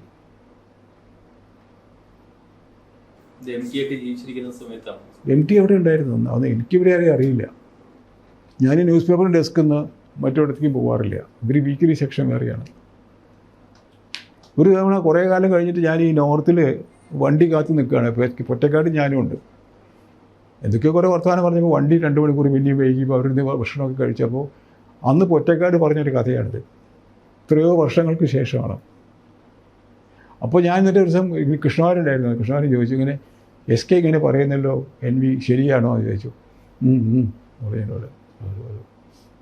എന്നാൽ ഈ കുറ്റിപ്പുഴ കൃഷ്ണപിള്ള സാറിൻ്റെ കൂടെ ഞാൻ പിന്നീട്, അന്ന് എനിക്ക് അദ്ദേഹത്തെ അറിയില്ലായിരുന്നു. ഈ എഴുത്തുകാരനൊക്കെ ആയതിന് ശേഷം പലപ്പോഴും പല ഗസ്റ്റ് ഹൗസുകളിലും പല പ്ലാറ്റ്ഫോമുകളിലും പ്രസംഗിക്കാനും നടക്കാനും കൂടാനൊക്കെ പോയിട്ടുണ്ട്. എപ്പോഴെങ്കിലും ഈ മനുഷ്യൻ ഇങ്ങനൊരു സംഭവം ഉണ്ടായെന്ന് എന്നോട് പറഞ്ഞിട്ടില്ല. അതാണ് അയാളുടെ വലിപ്പം. Real teacher. നേരത്തെ പറഞ്ഞല്ലോ ഉറൂബാണ് എഴുത്തിൽ ഏറ്റവും കൂടുതൽ ആകർഷിച്ചിട്ടുള്ളത്. പക്ഷെ താങ്കളുടെ ആദ്യകാല എഴുത്തിലൊക്കെ MTയുടെ സ്വാധീനം ഭയങ്കര കാര്യമായി കാണാനുണ്ട്. അത് എന്താ ഡെലിബറേറ്റ് ആയിട്ട് സംഭവിക്കുന്നതാണോ അതോ? എൻ്റെ അല്ലാതെ അത് MTയുടെ എല്ലാ സ്വാധീനം. ഒരു തവണ ഈ പറഞ്ഞ പോലെ NV അല്ല ഇദ്ദേഹം PC കുട്ടീഷൻ ആകാശവാണിയിൽ ഇരിക്കുമ്പോൾ, ഇദ്ദേഹം പഴയ കാലത്ത് വീട്ടിലൊരു സുഹൃത്തൊക്കെയാണ്, അച്ഛൻ്റെ ഒരു അടുത്ത ആളാണ്. അച്ഛമ്മയുടെ ചെല്ലപ്പെട്ടിയിലെ ഇടിച്ച പുകയിലെയാണ് മൂപ്പരുടെ വലിയ അട്രാക്ഷൻ. നല്ല ഭക്ഷണപ്രിയനുമാണ്. അപ്പോൾ വീട്ടിൽ വരും, അമ്മോട് പറയും ഭക്ഷണമൊക്കെ ഉണ്ടാക്കി ഭക്ഷണം കഴിക്കും, മുറുക്കും. അപ്പോൾ മുത്തശ്ശി പറയും കുട്ടീഷിൻ്റെ അടുത്തേക്ക് പോകരുത്, കാരണം ഈ 2 പല്ലിൻ്റെ ഇടയ്ക്കൊരു വിടവുണ്ട്, ഉറക്കം സംസാരിക്കുക, അപ്പോൾ മുടുപ്പിൽ മുഴുവനും ഈ പുകയില ചോപ്പ് തെറിക്ക് പോകരുത് എന്ന് പറയും. അങ്ങനെ ഞങ്ങളെ മാറ്റിയിരുത്തും. അങ്ങനെയുള്ള ആൾ ഒരു ദിവസം എന്നോട് കോഴിക്കോട്ടേക്ക് ചെല്ലാൻ പറഞ്ഞു, ആകാശവാണിയിൽ. നീ വരുമ്പോൾ ഒരു ലേഖനം എഴുതിക്കൊണ്ട് അവിടെ അത് ബ്രോഡ്കാസ്റ്റ് ചെയ്യാനാണ് എന്നൊക്കെ പറഞ്ഞു. പക്ഷേ ഞാൻ കൊണ്ടുപോയി ചെന്നു. വന്നാൽ അവിടെ ഒരുപാട് പേരുണ്ട്. ഈ അക്കിത്തമുണ്ട്, ഈ ഉറൂബുണ്ട്, അങ്ങനെ ഒരുപാട് പേർക്ക്, എത്തിക്കോടിയുണ്ട്. അവരൊന്നും പരിചയമില്ല. അപ്പോൾ അവരൊക്കെ പരിചയപ്പെട്ടു. ഇതൊക്കെ വായിച്ച് റെക്കോർഡ് ചെയ്യിച്ചിട്ട് അദ്ദേഹം എന്നെ PC വിളിച്ച് എന്നെ മുറിയിലേക്ക് കൊണ്ടുപോയി ഒരു ചായയൊക്കെ കൊണ്ടുവന്ന്, നീ അവിടെ ഇരിക്കേ പറഞ്ഞു. എനിക്ക് ഇതിനോടൊരു കാര്യം പറയാനുണ്ട്, 2 കാര്യം പറയാനുണ്ട്. എന്താ PC? അതേ, എന്നെപ്പോലെ എഴുതാൻ ഞാൻ മതി, ഞാൻ താൻ വേണ്ട. എന്നെ താൻ അനുകരിക്കുന്നു എന്ന് ഞാൻ പറയില്ല, പക്ഷെ അങ്ങനെയാണ് വാസ്തവം. അതുകൊണ്ട് അത് തൻ്റെ വഴിയല്ല. താൻ 3 സയൻസൊക്കെ പഠിച്ച ഒരാളല്ലേ, അതുകൊണ്ട് അത് ചെയ്താൽ മതി. കർശനം. പിന്നെ ഒരു കാര്യം, താൻ ഭാരതം വായിച്ചിട്ടുണ്ടോ? മഹാഭാരതം, അവർ എഴുത്തച്ഛൻ്റെ ഭാരതം. എടോ അതല്ല, മൂലം വായിച്ചിട്ടുണ്ടോ ഭാരതം? എനിക്ക് സംസ്കൃതമൊക്കെ അറിയില്ല, എനിക്കത് വായിച്ചൂടെ? അങ്ങനെ ഉണ്ടായിട്ടില്ല. എന്നാൽ ഉണ്ടാവണം. അത് ഒരു വട്ടമെങ്കിലും മുഴുവൻ വായിച്ചിട്ട് ഇനി എഴുതാവൂ, ഒന്നും എഴുതരുതല്ലാതെ. ഇങ്ങനെ 2 ഉപദേശം അദ്ദേഹം തന്നതാണ്. അപ്പോൾ എൻ്റെ ഈ നിഴൽപ്പാടുകളിലോ അല്ലെങ്കിൽ ഈ കണ്ണിമാങ്ങളിലോ ഒക്കെ കാണുന്ന 2 മരീചിക, ഈ 3 പുസ്തകത്തിലാണ് ഇത് കാണുക. ആദ്യത്തെ 3 പുസ്തകങ്ങൾ അത് PC-യുടെ ശൈലിയാണ്. പക്ഷേ MTയെ പിൻപറ്റാനുള്ള ഒരു ശ്രമം താങ്കളുടെ ലൈഫിലൊക്കെ കാണുന്നുണ്ട്. അത് എഴുത്തില്, സിനിമയില്, പത്രാധിപനായിരിക്കുക, MTയുമായിട്ട് ഏതെങ്കിലും തരത്തിലുള്ള ഞങ്ങൾ ഒരേ കാലത്ത് ജീവിച്ച് ഒരേ പശ്ചാത്തലത്തിൽ നിന്ന് വന്ന് ഒരേ രീതിയിൽ മൂവ് ചെയ്തുകൊണ്ട് തോന്നുന്ന കാര്യങ്ങളാണ്. അല്ലാണ്ട് അങ്ങനെ ഒരു ഏതെങ്കിലും തരത്തിലുള്ള മത്സരം ഉണ്ടായിരുന്നു? മത്സരം ഇല്ലല്ലോ. കാരണം അങ്ങനെ ചിത്രീകരിക്കപ്പെടുന്നുണ്ട്. അത് ഒരു കാര്യം ഞാൻ തീർത്ത് പറയാം, എനിക്ക് എൻ്റെ ജീവിതത്തിൽ മത്സരം എന്നൊരു സംഗതി തോന്നിയിട്ടില്ല. എന്താ വെച്ചാൽ what I can do is what only I can do. I should not be able to competing with you in doing something you are doing better than me. There's no point in doing that. ഈ realisation നേരത്തെ ഉള്ളതുകൊണ്ട് I am not competing with anyone whatsoever, whosoever. Was he doing better than you? ആര്? തീർച്ചയായിട്ടും പല കാര്യങ്ങളിലും. പല കാര്യങ്ങളും ഞാൻ അദ്ദേഹത്തെക്കാൾ നന്നായിട്ട് ചെയ്യുന്നുണ്ട്. എഴുത്തിൽ തന്നെ പല കാര്യങ്ങളിലും പലയിടത്തും ഇത് കാണാം, എഡ്ജ് കാണാം. പക്ഷെ അത് ഈ നമ്മൾ അതിൻ്റെ കാറ്റഗറി നോക്കിയിട്ടല്ല, അതിൻ്റെ രീതി നോക്കിയിട്ടല്ല, പ്രചാരം നോക്കിയിട്ടല്ല, പക്ഷെ അതിൻ്റെ ഡൂയിങ്ങിലുള്ള വ്യത്യാസം കൊണ്ട് 2 കൂട്ടരും ചെയ്യുന്ന 2ആണ്. ഉണ്ടായിരുന്നില്ല, ഒരിക്കലും ഉണ്ടായിരുന്നില്ല. അദ്ദേഹത്തിന് എന്നെ ഇഷ്ടമായിരുന്നു, എന്നും ഒരു അനിയനായിട്ടാണ് കണ്ടിട്ടുള്ളത്. ഇപ്പോഴും അങ്ങനെ തന്നെയാണ്. ഞാൻ വാസുവേട്ടാന്നെ വിളിക്കുക. വെറുതെ ആളുകൾ പറഞ്ഞുണ്ടാക്കുന്ന കാര്യങ്ങൾ, ആർക്കെങ്കിലും വല്ല കാര്യം കിട്ടാണ്ടാകും, അവർ വല്ല നുണയും പറഞ്ഞുണ്ടാക്കും. ഒരു വലിയ വൃക്ഷമായിട്ട് അവിടെ നിൽക്കുന്നു. ശ്രീരാധാകൃഷ്ണൻ അത്രയ്ക്ക് വലിയ വൃക്ഷമായില്ല എന്നുള്ളൊരു തോന്നലുണ്ടോ? അല്ല, വൃക്ഷം അല്ലല്ലോ ഞാൻ മനുഷ്യനല്ലേ.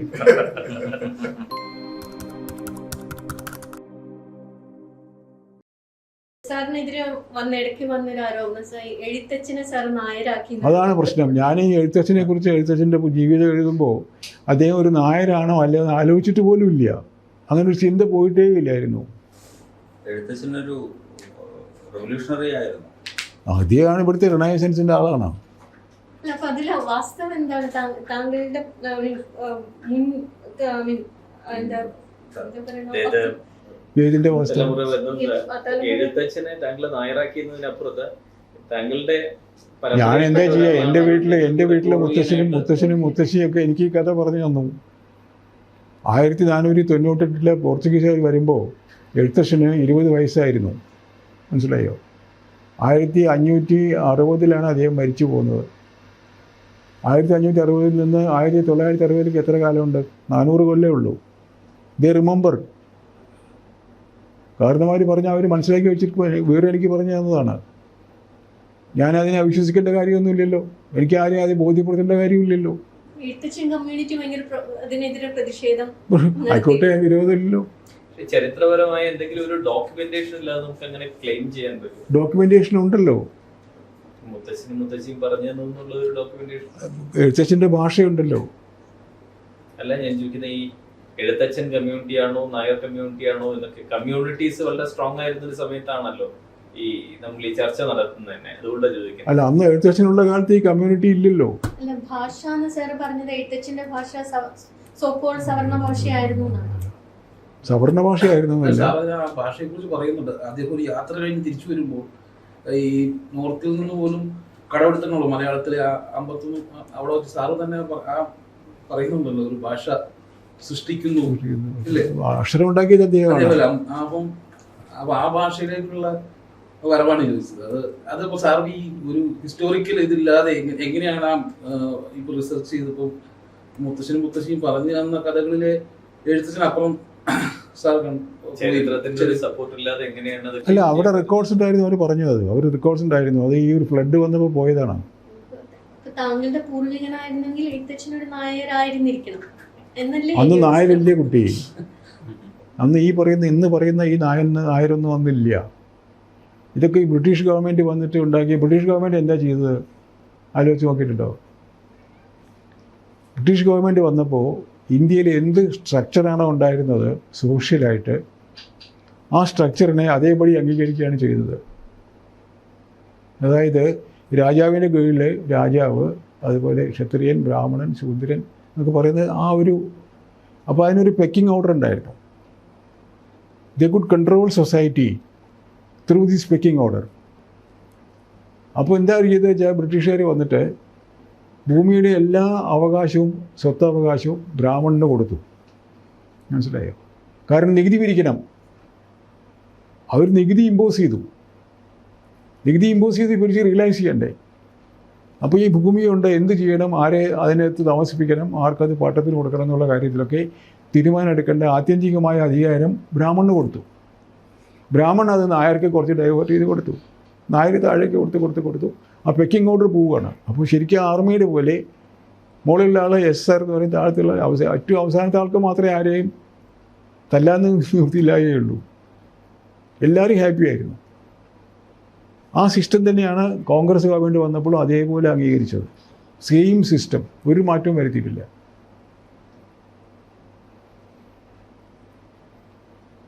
അപ്പോൾ നമ്മുടെ ഭാവന ഇല്ലായ്കയ്ക്ക്, നമ്മുടെ ഒറിജിനാലിറ്റി ഇല്ലായ്കയ്ക്ക് എന്തിനാ ഒരാളെ കുറ്റം പറയേണ്ട കാര്യം? We failed in ruling this country. We still go on failing. ഇത് പറയുന്നൊരു എഴുത്തുകാരനായിട്ടല്ല, നാട്ടിൽ ജീവിക്കുന്ന ഒരാളായിട്ടാണ് നടത്തുന്നത്. അപ്പോൾ നമ്മളിവരുടെ ആരുടെ കൂടെ നിൽക്കുക?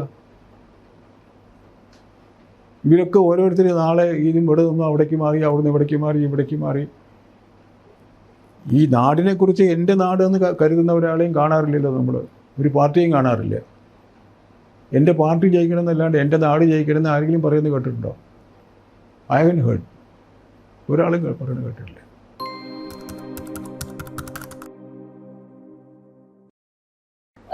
രണ്ട് ടോട്ടലി ഡയമെട്രിക് ഓപ്പോസിറ്റ് ആയിട്ടുള്ള രണ്ട് കാര്യങ്ങൾ. ഒന്ന്, എല്ലാ കണ്ടുപിടുത്തങ്ങളും ഇന്ത്യയിൽ പണ്ട് നടന്നിരുന്നു എന്ന് പറയുന്ന ഒരു വിഭാഗം.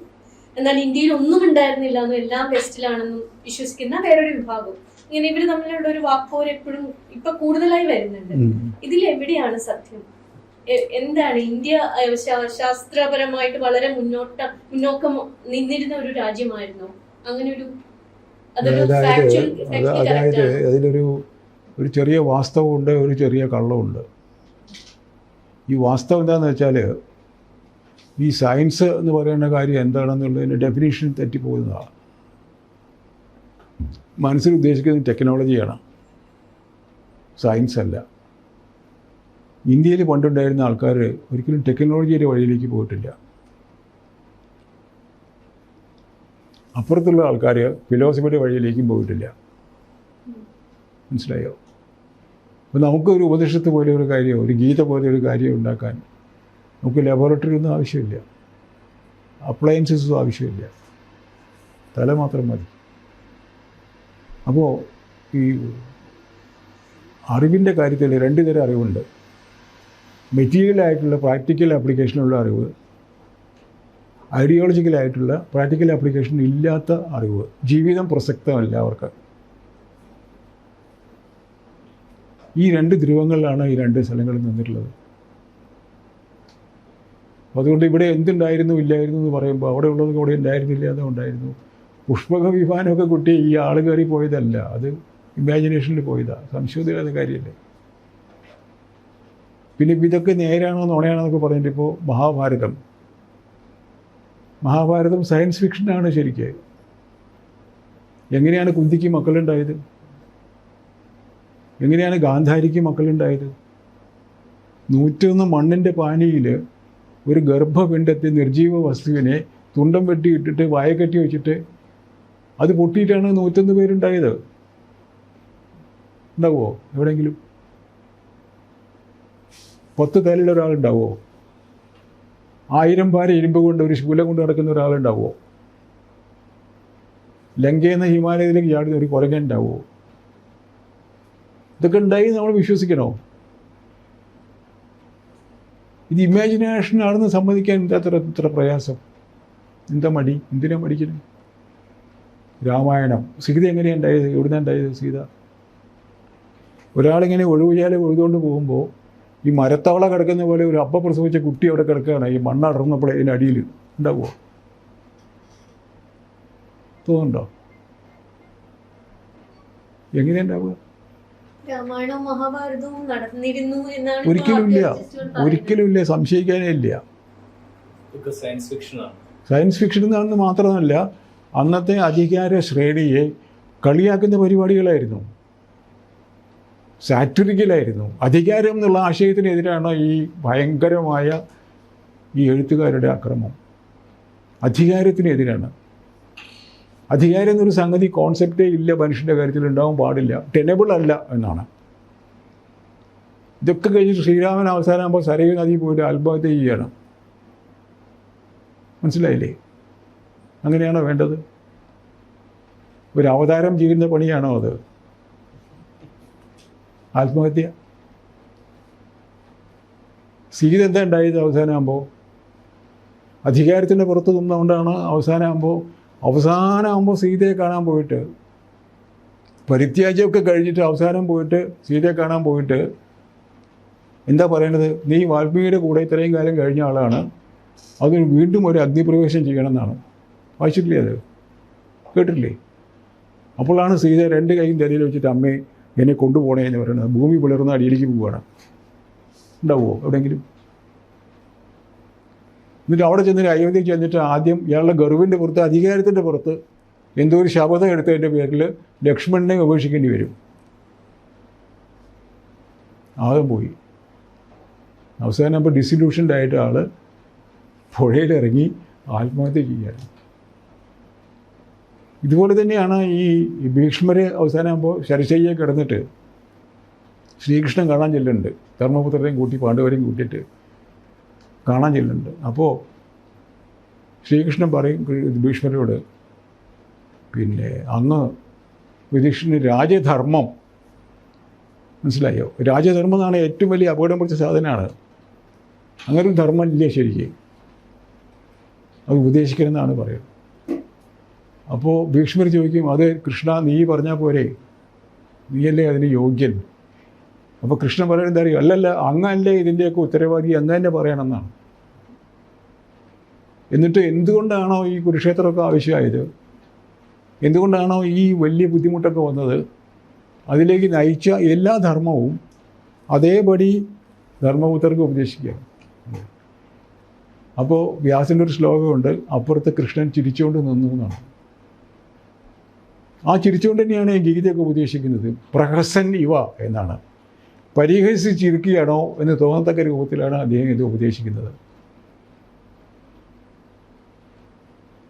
അധികാരം എന്നുള്ള കോൺസെപ്റ്റിനെ പൂർണ്ണമായി നിരാകരിക്കുകയാണ് ഇവർ. അതുപോലെ തന്നെ മതങ്ങളുടെ കാര്യത്തിലുണ്ട് ഈ പ്രശ്നം. ഒരു മതം എന്ന് പറഞ്ഞ സാധനം, ഹിന്ദു എന്നൊരു മതമില്ല ശരിക്ക്. ഗീത മുഴുവൻ ഉപദേശിച്ചിട്ട് അവസാനം അമ്പ പറയുന്നുണ്ട്, ശ്രീകൃഷ്ണൻ പറയുന്നുണ്ട് അർജുനനോട്, അർജുന ഇതം തേ ജ്ഞാനമാഖ്യാതം ഗുഹ്യാത് ഗുഹ്യതരം മയ വിമൃശ്യത് ഏതത് അശേഷേണ യഥേച്ഛസി തഥാ കുരു. ഇതാ അർജുന, നിനക്ക് ഞാൻ ഈ പ്രപഞ്ചത്തിലെ ഏറ്റവും വലിയ രഹസ്യമായ അറിവ് പകർന്നു തന്നു കഴിഞ്ഞു. പക്ഷേ നീ ഇത് കമ്പോട് കമ്പ് വിമർശിച്ച് നോക്കിയിട്ട് നിനക്ക് എന്താണോ ശരിയെന്ന് തോന്നുന്നത് അതേ ചെയ്യാവൂന്ന്. ഏതെങ്കിലും മതം പറയുമോ? നിങ്ങൾ ഇന്ന കാര്യം നീ ഇന്ന് ചെയ്തില്ലെങ്കിൽ നരകത്തിലേക്ക് പോകുന്നല്ലേ പറയുള്ളൂ. ഇതങ്ങനെയല്ല. ഞാനോ ഈശ്വരൻ എന്ന് പറയുന്നതാണ്. ഈശ്വരൻ എന്താ ഉദ്ദേശിച്ച കുട്ടി? ട്രഡീഷണൽ രീതിയിൽ ഈശ്വര വിശ്വാസിയല്ല. അല്ല. ഇതൊക്കെ വിശ്വാസത്തിലേക്ക് പോകാൻ വേണ്ടി ഉണ്ടാക്കി വെച്ച ബിംബങ്ങളാണ്. നഴ്സറി സ്കൂളാണ്.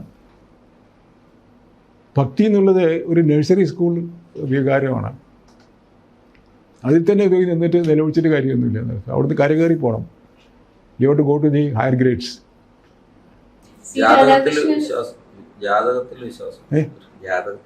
ജാതകത്തിന്റെ ഒരു കഥ ഞാൻ കേട്ടിട്ടുണ്ടായിരുന്നു. ഇല്ല. ജാതകം പറ്റില്ല. എന്താ വെച്ചാൽ ഈ നമ്മൾ ഗ്രഹങ്ങൾ അതുപോലെ ബാക്കി കാര്യങ്ങളൊക്കെ വെച്ചിട്ട് ഗ്രാവിറ്റേഷണൽ ഫോഴ്സസിലൊക്കെ ഉണ്ടാകുന്ന ചില ഓസിലേഷൻസ് ഒക്കെ പ്രവചിക്കാൻ പറ്റും. അപ്പോൾ കാലാവസ്ഥയ്ക്ക് ചിലപ്പോൾ നമുക്ക് പറയാൻ പറ്റിയെന്ന് വരാം. പക്ഷേ ഒരു പർട്ടിക്കുലർ ഇൻഡിവിജ്വലിൻ്റെ കാര്യം, അല്ലെങ്കിൽ ഒരു പർട്ടിക്കുലർ പർവ്വതത്തിൻ്റെ കാര്യം, ഒരു പർട്ടിക്കുലർ മരത്തിൻ്റെ കാര്യം ചോദിച്ചാൽ അത് ആര് പറയുന്നോ കള്ളം പറയുന്ന വാർത്തകൾ സംശയമൊന്നും വേണ്ട. നേരത്തെ ഈശ്വരവിശ്വാസം ചോദിച്ചപ്പോൾ ഈ ഒരു അൾട്ടിമേറ്റ് പവർ ഉണ്ടെന്നാണ്. ഈ നേരത്തെ ചോദിച്ച ചോദ്യത്തിന്റെ ഒരു കണ്ടിന്യൂഷൻ ആയിട്ട് താങ്കൾ അതിന് മറുപടി പറഞ്ഞു കഴിഞ്ഞു. എന്നാലും സയൻസിനെ ഇന്ത്യൻ മിത്തോളജിയുമായി റീപ്ലേസ് ചെയ്യാനോ അല്ലെങ്കിൽ രണ്ടും കൂട്ടിക്കലർത്താനോ അല്ലെങ്കിൽ സയൻസ് തന്നെയാണ് ഇന്ത്യൻ മിത്തോളജി എന്ന് വരുത്താനോ ഉള്ള ഒരു ട്രെൻഡ് ഇപ്പോൾ ഉണ്ട്. അതിലൊരു വ്യത്യാസമുള്ളത്, ഇതിലൊരു ഡയലക്റ്റിക്സ് ഉണ്ട്. ഇപ്പോൾ ഉപനിഷത്തോ ഗീതയൊക്കെ പറയുന്ന ഒരു അറിവുണ്ട്, അടിസ്ഥാനമായിട്ടുള്ള അറിവുണ്ട്. വേദങ്ങളിൽ പറയുന്ന ഈ ക്രിയാമാർഗം എന്ന് പറയുന്ന കാര്യമുണ്ട്, യജ്ഞം യാഗം എന്നൊക്കെ പറയുന്ന കാര്യങ്ങളുണ്ടല്ലോ, അതിൻ്റെ ഒരു വഴിയുണ്ട്. ഈ രണ്ട് വഴികളും കൂടി തമ്മിൽ എന്നും സമരത്തിലായിരുന്നു. ചാതുർവർണ്ണയൊക്കെ ഇതിൽപ്പെട്ടതാണ്. ഏതിൽ? ഈ പറയുന്ന തരത്തിലുള്ള ഈ ക്രിയാമാർഗത്തിൽപ്പെട്ടതാണ്, യാഗയജ്ഞാദികളിൽപ്പെട്ടതാണ്. അത് ഒന്ന് വല്ലാതെ ദൂഷിക്കുമ്പോൾ മറ്റേത് കയറി ആധിപത്യം സ്ഥാപിക്കും, ഒരു റിനൈസൻസ് വരും. അങ്ങനെ അർജുനൻ്റെ കാലം, ഭാരതകാലം മഹാമോശമായപ്പോഴാണ് ഈ ഗീത അവതരിക്കുന്നത്. ഗീത വേദങ്ങളൊക്കെ തള്ളി പറയാണ് വാസ്തവം ചെയ്യുന്നത്.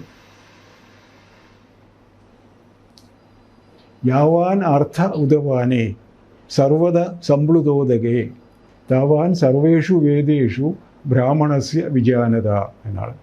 അതായത് എല്ലാ വേദങ്ങളെ കൊണ്ടും അറിവുള്ള ഒരാൾക്കുള്ള പ്രയോജനം ലോകം മുഴുവൻ വെള്ളപ്പൊക്കമുള്ള കാലത്ത് ഒരു പൊട്ടക്കിണറ്റിലെ വെള്ളം കൊണ്ടുള്ളത് മാത്രമാണെന്നാണ്. മനസ്സിലായോ?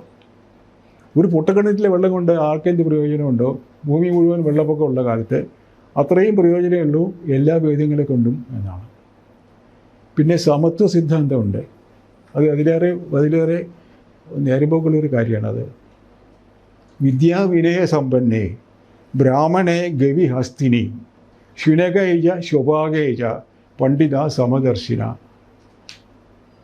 വിദ്യാവിനയ സമ്പന്നനായ ബ്രാഹ്മണനെയും ആനയെയും ഒരു ആനയെ പിന്നെ പശുവിനെ തിന്നുന്നവനെയും പശുവിനെയും പട്ടിയെ ഭക്ഷിക്കുന്നവനെയും ഒക്കെ തുല്യരായിട്ടാണ് കാണേണ്ടത് ബുദ്ധിയുള്ള ആൾ.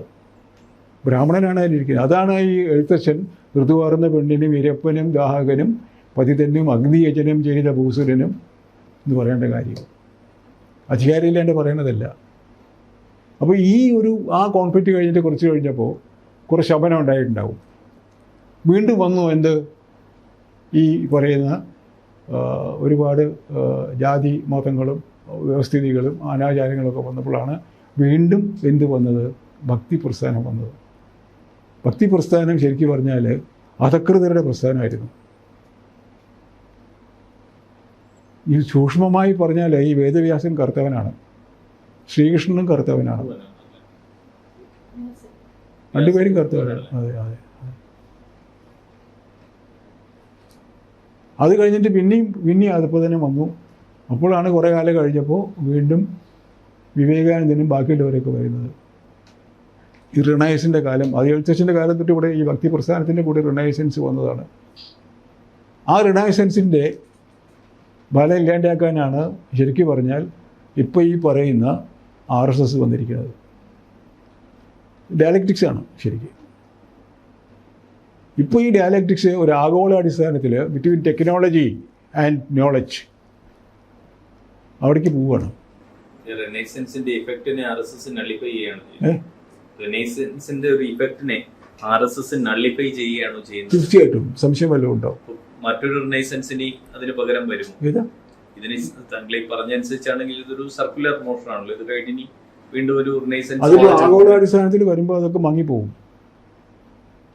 ആഗോളാടിസ്ഥാനത്തിൽ ഈ അക്രമത്തിൻ്റെയും അതുപോലെയുള്ള ബാക്കിയുള്ള അപ്ലൈഡ് ആയിട്ടുള്ള ടെക്നോളജിയുടെയൊക്കെ ഒരു ഭാഗവും അപ്പുറത്ത് നിൽക്കുന്ന മനുഷ്യൻ്റെ വിവേകത്തിൻ്റെ വേറൊരു ഭാഗം കൂടെ ഇതേ ഡയലക്റ്റിക്കൽ കോൺഫ്ലിക്റ്റ് വരുമ്പോൾ റെസൊല്യൂഷൻ ഏത് ഭാഗത്തേക്കാണോ വരുന്നത് സ്വാഭാവികമായിട്ടും മനുഷ്യൻ്റെ ഭാഗത്തേക്കാവും വരിക. കാരണം എന്താ വെച്ചാൽ ഇത്രയും കാലം നമ്മളിങ്ങനെ എവോൾവ് ചെയ്ത് ഇത്രയും കോടി കൊല്ലങ്ങൾ കഴിഞ്ഞിട്ട് ഇങ്ങനെ വന്നത് ഒരു ദുഷ്പ്രഭാവത്തിൽ എല്ലാവരും കൂടി ചാവാനായിരിക്കില്ലല്ലോ.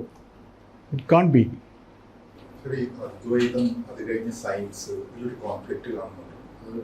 സയന്റിഫിക് ടെമ്പർമെന്റ് അല്ല, ഇതിനെയൊക്കെ ഒരു തുടർച്ചയും ഒരു നൈരന്തര്യവും പരസ്പര ബന്ധവും കണ്ടുപിടിക്കാനുള്ള ശ്രമത്തിലാണ് എൻ്റെ ജീവിതം ഇതുവരെ കഴിഞ്ഞുകൂടിയുള്ളത്.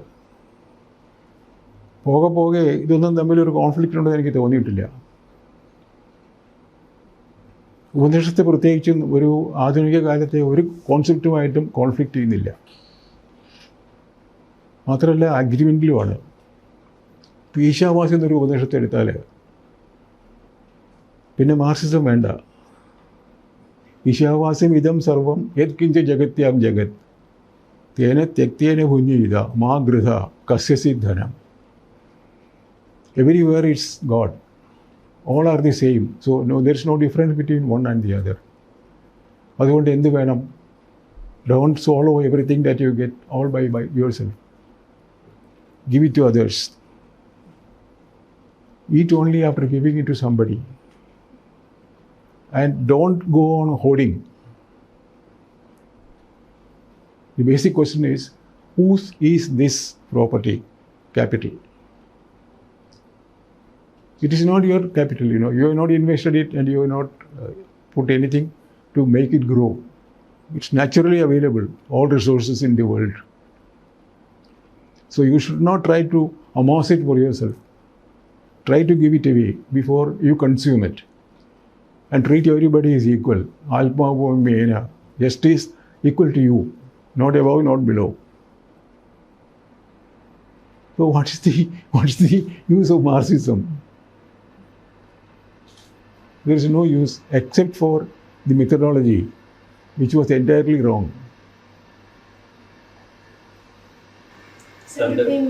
മാർക്സിസത്തെ പറ്റി പറഞ്ഞതുകൊണ്ട് സാർ ഒരു എവിടെയോ പറഞ്ഞിട്ടുണ്ട്, മാർക്സിസം ക്രിസ്ത്യാനിറ്റിയുടെ ഒരു ഓഫ് ഷൂട്ട് ആണെന്ന് പറഞ്ഞിട്ടുണ്ട്. അത് എന്തുകൊണ്ടാണ് ആ ഒരു കോണ്ടെക്സ്റ്റ് എങ്ങനെയാണ് സാർ എക്സ്പ്ലെയിൻ ചെയ്യുക? അധ്വാനിക്കുന്നവനും ഭാരം ചുമക്കുന്നവനും സ്വർഗരാജ്യം എന്ന് ആദ്യം പറഞ്ഞത് എംഗൽസോ മാർക്സോ അല്ലല്ലോ, അല്ലേ?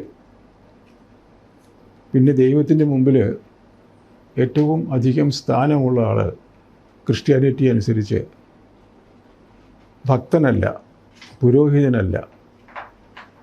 ആരാണ്? നീതിമാനാണ്. The just. എന്താണ് justice? Justice is the Ishavasya Upanishad. അപ്പോൾ ആരാണ് ആ ആദ്യത്തെ മാർക്സിസ്റ്റ്? എന്തിനാണ് അദ്ദേഹം ഈ പലിശക്കാരിയൊക്കെ അവിടെ പോയിട്ട് തല്ലി ഓടിച്ചത്? Same thing is a revolution, later. Only thing is he was not instigating anybody, he was doing it himself. Christ ആണ് ആദ്യത്തെ മാർക്സിസ്റ്റ് എന്നാണ്. ആദ്യത്തെ മാർക്സിസ്റ്റ് ജീസസ് ക്രൈസ്റ്റ് ആണ് ശരിക്കും. സംശയമൊന്നുമില്ല കാര്യത്തിൽ. സാറിൻ്റെ ഒരു എഴുത്തിലേക്ക് വന്നല്ലേ, ഈ 62 നിഴൽപ്പാടുകളാണ് എഴുത്തുടങ്ങുന്നത്. എങ്ങനെയാണ് ആദ്യത്തെ റൈറ്റിങ്ങിലേക്ക് വരുന്ന ഒരു രീതി?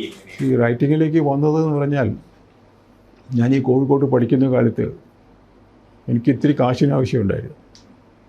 അപ്പം അച്ഛൻ്റെ ഒരു ഫ്രണ്ടാണ് അവിടെ ഉണ്ടായിരുന്ന ഒരു അസിസ്റ്റൻ്റ് എഡിറ്റർമാരിൽ ഒരാൾ, NP Damodaran. He was A Congress activist. ഈ ഗുരുവായൂർ സത്യാഗ്രഹമൊക്കെ ഉള്ളപ്പോൾ അച്ഛൻ്റെ കൂടെ അദ്ദേഹം അവിടെ ഉണ്ടായിരുന്നു.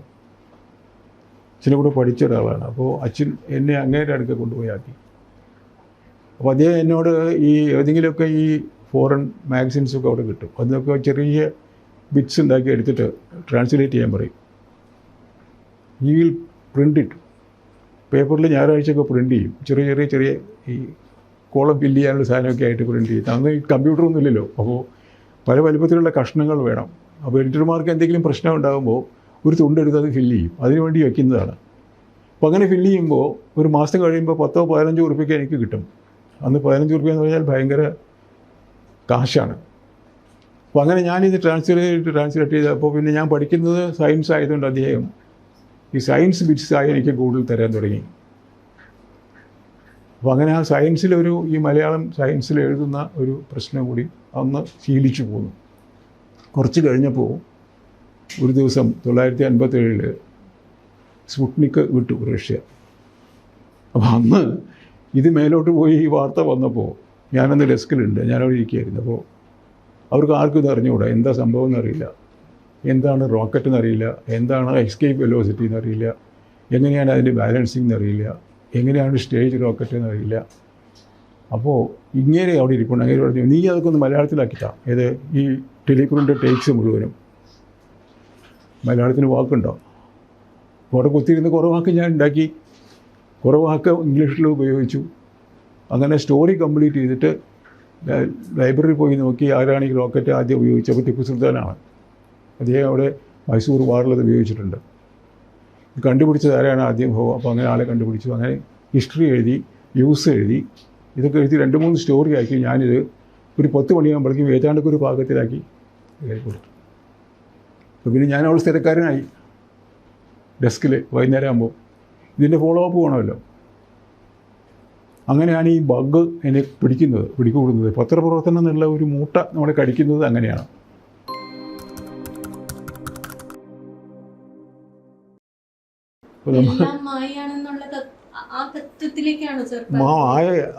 മായയാണെന്ന് പറയുമ്പോൾ അപകടം എന്താണെന്ന് വെച്ചാൽ, നമ്മൾ ഈ വാക്കുകൾ ഉപയോഗിക്കുമ്പോൾ അതിന് ടെർമിനോളജി നോക്കാണ്ടേ ടേംസ് ഡിഫൈൻ ചെയ്യാണ്ട് ഉപയോഗിച്ചാൽ മഹാ അപകടമാണ്. മായ എന്നുള്ള വാക്ക് ഉപയോഗിക്കുന്ന ആൾ എന്ത് അർത്ഥത്തിലാണ് ഉപയോഗിക്കുന്നത് എന്നുള്ളതാണ് പ്രശ്നം. നമ്മുടെ ഇപ്പോൾ തർക്കങ്ങൾക്ക് പ്രധാനമായ കാരണം എന്താ? ലോകത്ത് ടേംസ് ഡിഫൈൻ ചെയ്യാത്തതാണ്. നമ്മൾ ദൈവത്തെക്കുറിച്ച് തർക്കിക്കുകയാണെന്ന് വിചാരിക്കുക, നമ്മൾ 4 പേര് തർക്കിക്കുന്നുണ്ടെങ്കിൽ 4 പേര് ഉദ്ദേശിക്കുന്നത് 4 അർത്ഥമായിരിക്കും. ഈ അർത്ഥം ബേസിക്കായിട്ട് ആദ്യം ഡിഫൈൻ ചെയ്യാത്തതുകൊണ്ടാണ് മിക്കവാറും ഈ കുഴപ്പങ്ങൾക്ക് ഉണ്ടാകുന്നത്. ഡിഫൈൻ ചെയ്ത് കഴിഞ്ഞാൽ പിന്നെ ആ തർക്കത്തിനൊരു ന്യായം ഉണ്ടാവും. അതാണ് ഈ റൈറ്റിങ്ങിലോ തിങ്കിങ്ങിലോ ഒക്കെ ലോജിക്കിനുള്ള സ്ഥാനം. എന്ത് എഴുത്തിലും നമ്മളിപ്പോൾ വാൽമീകിയോ വേദവ്യാസനോ ഒക്കെ എടുത്ത് നോക്കിയാൽ അവർ ഈ ലോജിക്ക് കൃത്യമായിട്ട് പാലിച്ചു പോയ ആൾക്കാരാണെന്ന് കാണാം. എവിടെയെങ്കിലും ഒരു ടേം അവർ പറയുമ്പോൾ അവരത് ഡിഫൈൻ ചെയ്തിട്ടുണ്ടാവും, നോക്കിയിട്ടുണ്ടാവും. ഗീതയായാലും കൊള്ളാം, അല്ലെങ്കിലും കൊള്ളാം, കൃത്യമായിട്ട് ഡിഫൈൻ ചെയ്തിട്ടാണ് ഇപ്പോൾ സംസാരിക്കുക. നമുക്ക് ഈ പെർസെപ്ഷണൽ ആയിട്ടുള്ള നമ്മുടെ ഈ ഇന്ദ്രിയങ്ങളുണ്ട്, സെൻസ് ഓർഗൻസ് ഉണ്ട്, അത് തരുന്ന ഇൻപുട്ടുണ്ട്. ഈ ഇൻപുട്ട് വെച്ച് നമ്മളൊരു രൂപം ഉണ്ടാക്കുന്നു, ഒരു സംവിധാനം ഉണ്ടാക്കുന്നു. ആ സംവിധാനം അതിൻ്റെ അപ്പുറത്ത് ഒന്നും ഇല്ലാത്ത ആളെ സംബന്ധിച്ച് ഫൈനലാണ്. ഇപ്പോൾ ഒരു ജീവി വെറും സാധാരണ ജീവി, പോത്തായാലും പാമ്പായാലും പട്ടിയായാലും, അതിന് ഈ പെർസെപ്ഷൻ വെച്ച് കിട്ടുന്ന ഒരു ഇമേജ് മാത്രമേ ഉള്ളൂ. അപ്പോൾ അതിന് ആബ്സല്യൂട്ട് റിയലാണ് അത്. പക്ഷെ മനുഷ്യന് ഇന്ദ്രിയങ്ങൾക്ക് അകത്തുള്ള ഒരു മനസ്സുണ്ട്. ഇന്ദ്രിയങ്ങൾ കൊണ്ടുവരുന്ന വിവരങ്ങളൊക്കെ പ്രോസസ്സ് ചെയ്യുന്നത് മനസ്സാണ്. അത് മൃഗങ്ങൾക്കൊക്കെ ഒരു അളവോളം ഉണ്ട്, പക്ഷേ നോട്ട് ബിയോണ്ട് എ പോയിന്റ്. അതിനപ്പുറത്ത് ഒരു ബുദ്ധിയുണ്ട്, അത് മൃഗങ്ങൾക്കില്ല. അപ്പോൾ ഏത് ലെവലിലാണ് നമ്മൾ സംസാരിക്കുന്നത് നോക്കാണ്ടേ നമുക്ക് പറയുന്നതിന് അർത്ഥം മനസ്സിലാവില്ല. ഗീത പറയുന്നത് ഇന്ദ്രിയാണി പരാണ്യാഹു, ഇന്ദ്രിയങ്ങളൊക്കെ വളരെ ശ്രേഷ്ഠങ്ങളാണ്. കാരണം അതാണ് ബേസിക്കായിട്ട് നമുക്ക് ഇൻഫർമേഷൻ കൊണ്ട് തരുന്നത്. അപ്പോൾ they have to be relied upon. വേറെ മാർഗ്ഗമൊന്നുമില്ലല്ലോ. നമ്മൾ മൈക്രോസ്കോപ്പ് കൂടെ നോക്കുകയാണെങ്കിലും ടെലസ്കോപ്പ് കൂടെ നോക്കുകയാണെങ്കിലും നമ്മൾ കാണുന്നത് എന്തുകൊണ്ടാണ്? കണ്ണുകൊണ്ടാണ്. So you are seeing something, you are selling something, you are tasting something, touching something. So you gather information on that basis. അപ്പോൾ ആ ഇന്ദ്രിയങ്ങൾ കൊണ്ടുവരുന്ന ഇന്ദ്രിയങ്ങൾ ഇമ്പോർട്ടൻ്റ് ആയിട്ടുള്ള അവയവങ്ങളാണ്. പക്ഷേ ഇന്ദ്രിയേഭ്യ പരം മന, സെൻസസ് ഓർഗൻസിനേക്കാൾ ശ്രേഷ്ഠമായിട്ടുള്ളത് മനസ്സാണ്. കാരണം മനസ്സാണ് ഇത് പ്രോസസ്സ് ചെയ്യുന്നത്. ഇത് ചുക്കാണോ ചുണ്ണാമ്പാണോ തീരുമാനിക്കുന്നത് ആരാണ്? മനസ്സാണ്. എന്നാൽ മനസ്സ് തീരുമാനിക്കുന്നത് ഫൈനലാണോ? അല്ല. കാരണം അതിന് മുൻപ് തീരുമാനിച്ച് വെച്ച കാര്യങ്ങളുടെ വെളിച്ചത്തിൽ ഇത് ശരിയാണോ തെറ്റാണോ ന്യായമാണോ അന്യായമാണോ തീരുമാനിക്കുന്നത് ആരാണ്? ബുദ്ധിയാണ്. മനസ്സസ്തു പരാബുദ്ധി. അതുകൊണ്ട് മനസ്സിനേക്കാൾ ബുദ്ധി ശ്രേഷ്ഠമാണ്. ഇത്രയും മോഡേൺ സൈക്കോളജി എന്നുള്ളത് പടിഞ്ഞാറൻ നാട്ടിൽ സൈക്കോളജി വരെയായി. അതിൻ്റെ അപ്പുറത്ത് വേദവ്യാസിനൊരു സൈക്കോളജി ഉണ്ട്. എന്താ അറിയോ? അത് ബുദ്ധേർ പരതസ്തു സ എന്നാണ്. ഈ ബുദ്ധിയേക്കാൾ ശ്രേഷ്ഠമായി നമ്മിൽ ഒരു കാര്യമുണ്ട്, അതാണ് ഏറ്റവും വലുത് എന്നാണ്. അതിനെയാണ് നമ്മൾ ആത്മാവ് എന്നോ ഊർജമെന്നോ ബീജമെന്നോ ഒക്കെ പറയുന്നത്. ഇത് പടിഞ്ഞാറൻ സൈക്കോളജിയിലില്ല. അപ്പോൾ എന്തിൻ്റെ എന്തിനെയാണ് നമ്മൾ മായ എന്ന് പറയുന്നത്? മനസ്സിൻ്റെ അടിസ്ഥാനത്തിൽ ഇന്ദ്രിയങ്ങൾ മായയാണ്, ബുദ്ധിയുടെ അടിസ്ഥാനത്തിൽ മനസ്സ് മായയാണ്, ഈ പറയുന്ന സാധനത്തിൻ്റെ അടിസ്ഥാനത്തിൽ ബുദ്ധിയും മായയാണ്.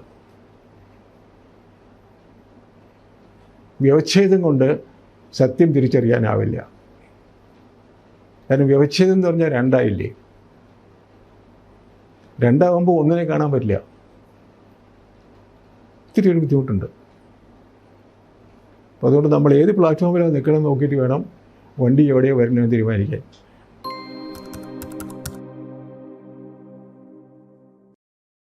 പക്ഷേ എഴുത്തിൽ എങ്ങനെ ഒരു ടെർമിനോളജി ഡിഫൈൻ ചെയ്യുക പോസിബിൾ ആണ്? അതായത് ചോദിക്കുന്നത് വെച്ചാൽ എഴുത്ത് മിക്കവാറും ഫങ്ഷൻ ചെയ്യുന്നത് ആദ്യത്തെ ലെവലിൽ സെൻസ് ഓർഗൻസിലാണ് നമ്മൾ ഫീൽ ചെയ്യുന്നത്. എഴുതുന്ന ആളും ഫീൽ ചെയ്യുന്നത് സെൻസ് ഓർഗൻസിൽ കൂടിയാണ്. എഴുതുന്ന ആളുടെ എക്സ്പ്രഷൻ അവസാനം ഫലവത്താകുന്നതും സെൻസ് ഓർഗൻസ് വഴിയാണ്. പക്ഷേ സെൻസ് ഓർഗൻസിൽ കൂടെ നമ്മൾ ഗ്യാദർ ചെയ്യുന്ന ഇൻഫർമേഷനെ നമ്മൾ മൈൻഡിലും ബുദ്ധിയിലും കഴിഞ്ഞ് അതിൻ്റെ അപ്പുറത്തിരിക്കുന്ന ഒരു സംഗതി കൂടി ഇട്ടിട്ട് പ്രോസസ്സ് ചെയ്ത് പിടിച്ച് നമ്മളൊരു റിസൾട്ട് വർക്കൗട്ട് ചെയ്തുണ്ടാക്കി തിരിച്ച് അതിനെ ഇതേ വഴിക്ക് കൊണ്ടുവരികയാണ്. ബുദ്ധിയിലൂടെ കൊണ്ടുവന്ന് മനസ്സിലൂടെ കൊണ്ടുവന്ന് ഇന്ദ്രിയങ്ങൾക്ക് സംവേദനക്ഷമമായ രീതിയിൽ വാക്ക് ഉപയോഗിക്കുകയാണ്, ഇമേജുകൾ ഉപയോഗിക്കുകയാണ്.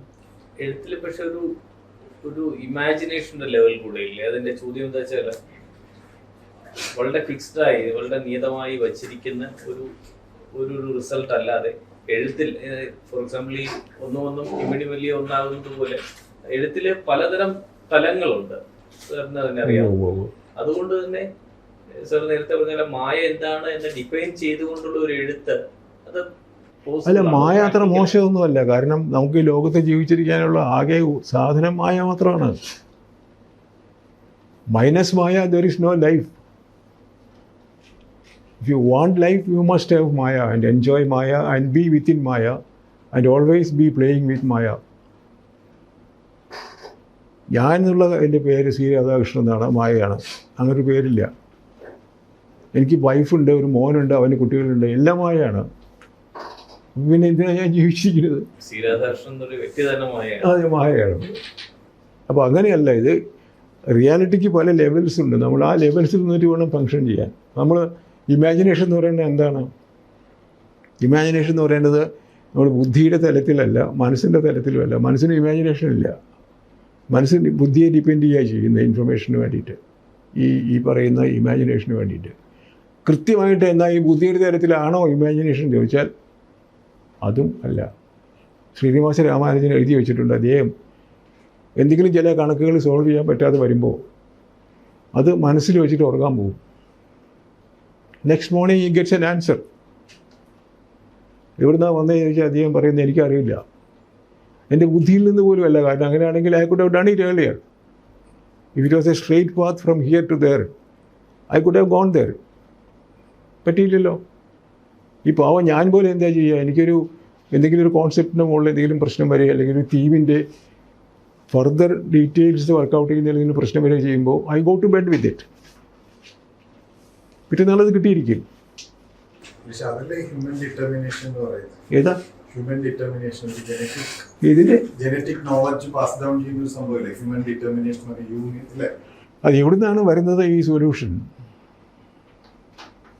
ബുദ്ധിയുടെ ഏതെങ്കിലും ഭാഗത്തു നിന്നാണെങ്കിൽ തന്നെ നമുക്കത് നമ്മുടെ കൺട്രോളിലല്ലല്ലോ.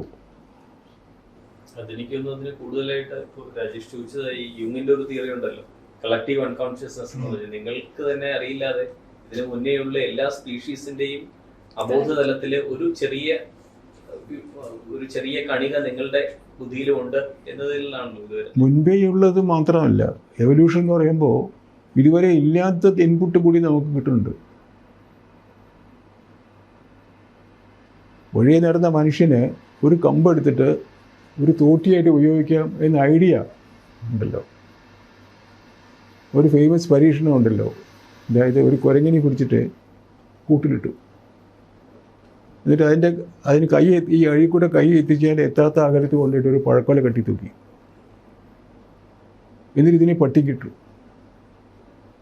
പട്ടിണിക്കിട്ട് കുറേ കഴിഞ്ഞപ്പോൾ എത്ര പട്ടിണിക്കിട്ടിട്ടും ഈ പഴക്കൊല കൈ എത്തിച്ച് നോക്കും, കൈ എത്തിച്ച് നോക്കും, ഒരു തോട്ടി കൊണ്ട് വെച്ചിട്ടുണ്ട് അവിടെ.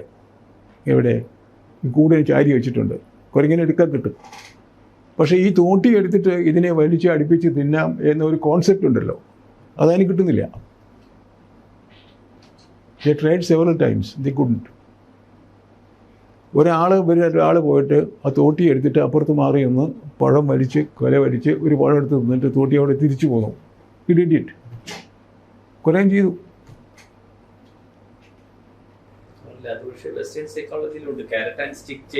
അല്ല, നമ്മളിപ്പോൾ ഇവിടെ ഒരു ഇന്ന സാധനമുണ്ട്, ഇവിടെ വേറെ ഒന്നുണ്ട്, ഇവിടെ വേറെ ഒന്നുണ്ട്. ഇതിങ്ങനെ കണക്ട് ചെയ്താൽ ഇങ്ങനെ ഒരു പാറ്റേൺ ഉണ്ടാവും, അതുകൊണ്ട് ഇന്നമാതിരി ആപ്ലിക്കേഷൻ ഉണ്ടാവും എന്ന് കണക്കാക്കാനുള്ളതാണ് നമ്മൾ ഈ ഭാവന, ഇമാജിനേഷൻ എന്ന് പറയുന്നത്. അത് സയൻസിലായാലും ലിറ്ററേച്ചറിലും ഒന്നാണ്.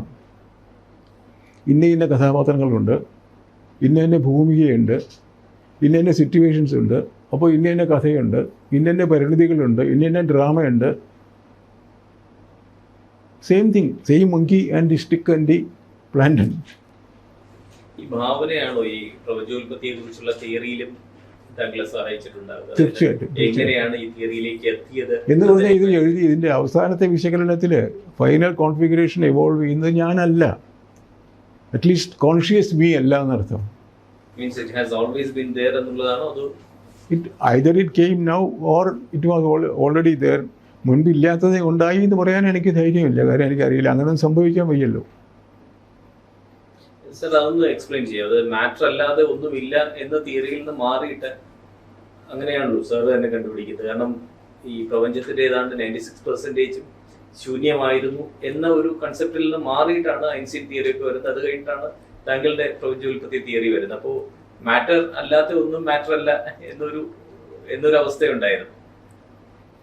ആ കാര്യത്തിൽ ഇപ്പോഴും തീരുമാനമില്ല വാസ്തവത്തിൽ. കാരണം ഈ പ്രപഞ്ചത്തിൽ ഐൻസ്റ്റൈനും വർക്കൗട്ട് ചെയ്തത് അതേ രൂപത്തിൽ തന്നെയായിരുന്നു. നമുക്ക് കുറേ ഗോളങ്ങളുണ്ട്, കുറേ മാറ്ററുണ്ട്, ബാക്കിയെല്ലാം എം ടി സ്പേസ് ആണെന്നാണ് ഡെക്കാർത്തെ പറഞ്ഞത്, ഡാൽട്ടനൊക്കെ പറഞ്ഞത് അങ്ങനെയാണ്.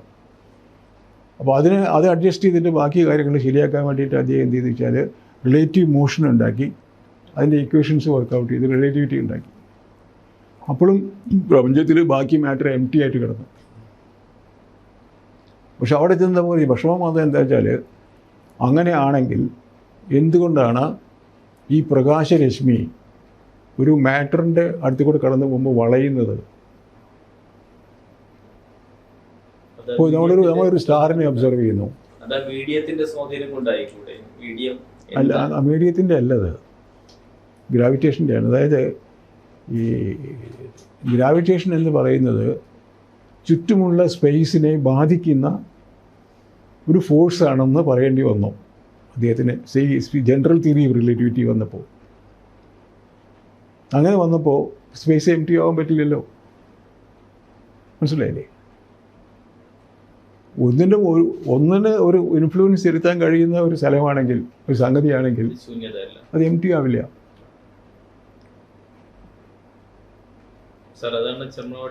ആ ഒരു പ്രശ്നം സോൾവ് ചെയ്യാണ്ടാണ് അദ്ദേഹം മരിച്ചു പോയത്. ഒരുപാട് വർക്കൗട്ട് ചെയ്തിട്ടുണ്ട്, ഒരുപാട് കാലം. അതിനാണ് യൂണിഫൈഡ് ഫീൽഡ് തിയറി എന്നൊക്കെ പറഞ്ഞ് ഗ്രാവിറ്റേഷനെയും ഫോഴ്സുകൾ 4 ഉണ്ടല്ലോ.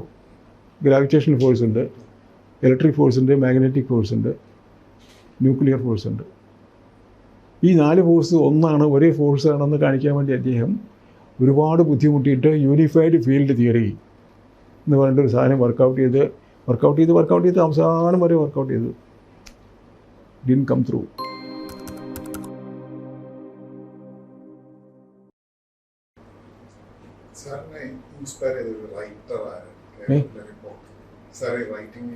മലയാളത്തിലാണോ ഇംഗ്ലീഷിലാണോ? മലയാളത്തിലാണെങ്കിൽ എന്നെ ഏറ്റവും ഇൻസ്പയർ ചെയ്തിട്ടുള്ള കവി കുമാരനാശാനാണ്. ഉറൂബാണ്. പുറത്തുള്ള ആൾ ഒന്ന് ഡെസ്തോവ്സ്കിയാണ്, ഒന്ന് ടോൾസ്റ്റോയാണ്. ഈ നേരത്തെ ചോദിച്ചാൽ നവകത്തിലേക്ക് വരുന്നത് എങ്ങനെയാണെന്ന് പറയാം. കാരണം നവകത്തിലെ 2 കാര്യങ്ങളായിരുന്നു എനിക്കറിയാനുള്ളത്. ഒന്ന്, മേ ബി താങ്കളുടെ ഒരു സയന്റിഫിക് ബാക്ക്ഗ്രൗണ്ടും ഉണ്ടായിരിക്കും. ഈ സ്പന്ദമാപിനി എന്നുള്ള ഒരു സീസ്മോഗ്രാഫിനെ സ്പന്ദമാപിനി എന്ന് വിളിക്കാമെന്ന് അങ്ങനെ ഒരു വാക്ക് കണ്ടുപിടിക്കുന്നത് തന്നെ വളരെ വിചിത്രമാണ്. പിന്നെ താങ്കളുടെ ഈ 9 നോവലുകളിലെയും പേരുകളൊക്കെ നോക്കിക്കഴിഞ്ഞാൽ ഒരു സൗന്ദര്യാർത്ഥമുള്ള വിചിത്രതയുണ്ട് അതിന്. അത് മുൻപേ പിറക്കുന്ന പക്ഷിയാണെങ്കിലും അതെന്താ തോന്നുന്നത്, ഈ പേരുകളൊക്കെ, ഈ എല്ലാ നോവലുകളുടെയും പേരുകൾ, അത് ഈ 9 നോവലിൻ്റെ പേരല്ല, എല്ലാ നോവലിൻ്റെയും പേരുകൾ എവിടെയെങ്കിലും വായിച്ച ഏതെങ്കിലും കവിതയുടെ രൂപത്തിലായിരിക്കും വരുന്നത്. അതാണ് അത് പറയാനുള്ള കാരണം. അതാണ് ആ തോന്നലേക്ക് മനസ്സിൽ ക്ലിക്ക് ചെയ്യുന്നതിൻ്റെ കാരണം. അതാണ് ഒരു മുഴുവൻ പാദം പൂരിപ്പിക്കാത്ത ഒരു വരി കവിതയുടെ ഒരു അംശമായിരിക്കും അത്. ഇനി 9 നോവൽ എന്ന് പറയും തുടങ്ങിയതല്ല അത് ശരിക്കും. എനിക്ക് കുറച്ച് കഴിഞ്ഞപ്പോൾ ഒരു 40-40 വയസ്സായപ്പോൾ എനിക്ക് തോന്നി ഈ കടന്നു പോകുന്ന വഴിയൊന്നും അറിയണമല്ലോ. നമ്മൾ ഡയറി പോലൊന്നും എഴുതി വെച്ചിട്ടൊന്നുമില്ല. അപ്പോൾ അതിനെ ഇങ്ങനെ ഈ ഫാക്ച്വലായിട്ട് അറിയുന്നേക്കാൾ ഭേദം ഒരു തീമാറ്റിക്കായിട്ട് അറിയാൻ പുറപ്പെട്ടാൽ. അപ്പോൾ അങ്ങനെ നാടിനെക്കുറിച്ച് 3 നോവൽ എഴുതാൻ തീരുമാനിച്ചു. അപ്പോൾ നാടിനെക്കുറിച്ച് എഴുതുമ്പോൾ എൻ്റെ കാഴ്ചപ്പാടിൽ നിന്ന് എഴുതുന്നതുകൊണ്ട് അത് എൻ്റെ നരേഷനായിട്ട് വരികയാണ്. അപ്പോൾ എളുപ്പം എന്താണ്, നമ്മളെക്കുറിച്ച് പറഞ്ഞാൽ നമുക്ക് ആ കാലത്തെ എളുപ്പത്തിൽ ആവിഷ്കരിക്കാൻ സാധിക്കും. അങ്ങനെ ആദ്യത്തെ നോവല് ഈ നമ്മുടെ നാട്ടിൽ സയൻസും ടെക്നോളജിയും വന്ന് കയറിയത് ഉണ്ടാക്കിയ ഭയങ്കര വിഷമങ്ങളെക്കുറിച്ചുള്ളൊരു നോവലാണ്. യൂറോപ്പിലാണെങ്കിൽ ഈ സയൻസും ടെക്നോളജിയൊക്കെ വന്നത് ഒരു 100 കൊല്ലം കൊണ്ടാണ്. ഓരോ കാലഘട്ടത്തിൽ വന്നു. ആദ്യം മാഗ്നറ്റിസം വന്നു, ഇലക്ട്രിസിറ്റി വന്നു, ആവിയന്ത്രം വന്നു. മെല്ലെ ഓരോ തലമുറയിലാണ് ഓരോരോ മാറ്റം വരുന്നത്. അപ്പോൾ അവർക്ക് അത് അഡാപ്റ്റ് ചെയ്യാൻ വളരെ എളുപ്പമായി. ദേ didn't have much of A problem.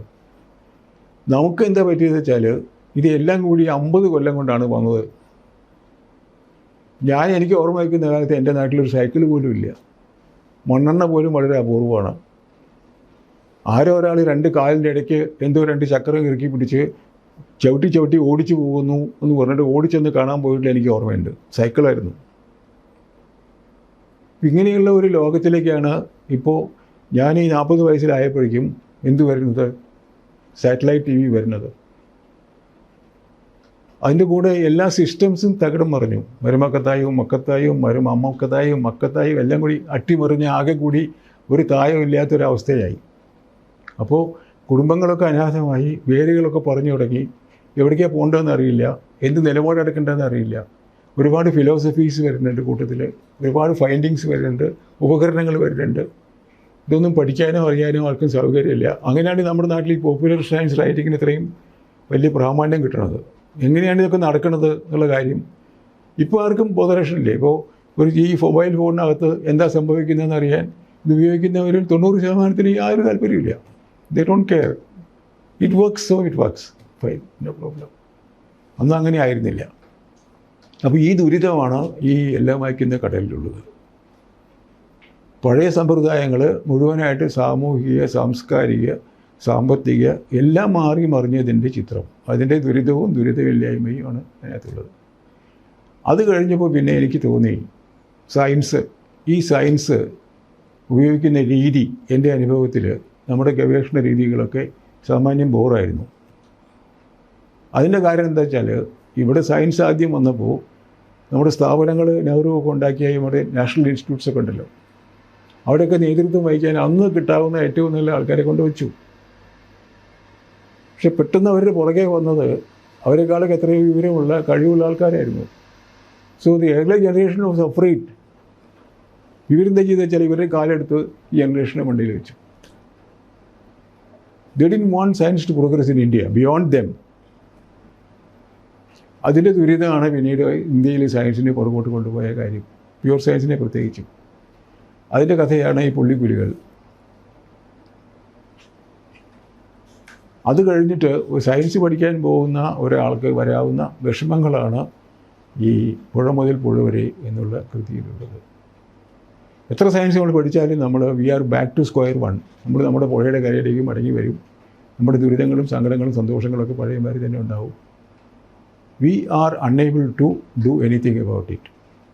അപ്പോൾ പിന്നെ അടുത്ത ക്വസ്റ്റ്യനാണ്, എന്തുകൊണ്ട് നമുക്ക് കഴിയുന്നില്ല? അപ്പോൾ കഴിയണമെങ്കിൽ എന്താ ചെയ്യേണ്ടത്? സയൻസ് ആണല്ലോ എല്ലാറ്റിനും കാരണമായത്. അപ്പോൾ സയൻസ് കൊണ്ടുണ്ടായ എല്ലാ ബുദ്ധിമുട്ടുകളും കഷ്ടപ്പാടുകളും ശരിയല്ലായ്മകളും സയൻസ് കൊണ്ട് ശരിയായി കിട്ടണ്ടേ? അതിനെന്ത് ചെയ്യണം? സയൻറ്റിസ്റ്റ് എന്നുള്ളൊരു വർഗ്ഗം ഉണ്ടല്ലോ, അവർ വിചാരിച്ചാൽ നടക്കുമോ ഈ കറക്ഷൻ? അതിനൊരു പരീക്ഷ നടത്തി നോക്കാൻ തീരുമാനിച്ചത്. അതാണ് ഈ സ്പന്ദമാവിനികളെ നന്ദി. It was found that they couldn't. നേരത്തെ പ്രൂവ് ചെയ്ത കാര്യമാണ്. കാരണം ഐൻസ്റ്റൈൻ തലയിൽ കൈ വെച്ച് നിലവിളിച്ചിട്ട് പോലും അണുശക്തി ആറ്റം ബോംബാക്കരുത് എന്ന് അവിടുത്തെ പ്രസിഡന്റ് കേട്ടില്ല.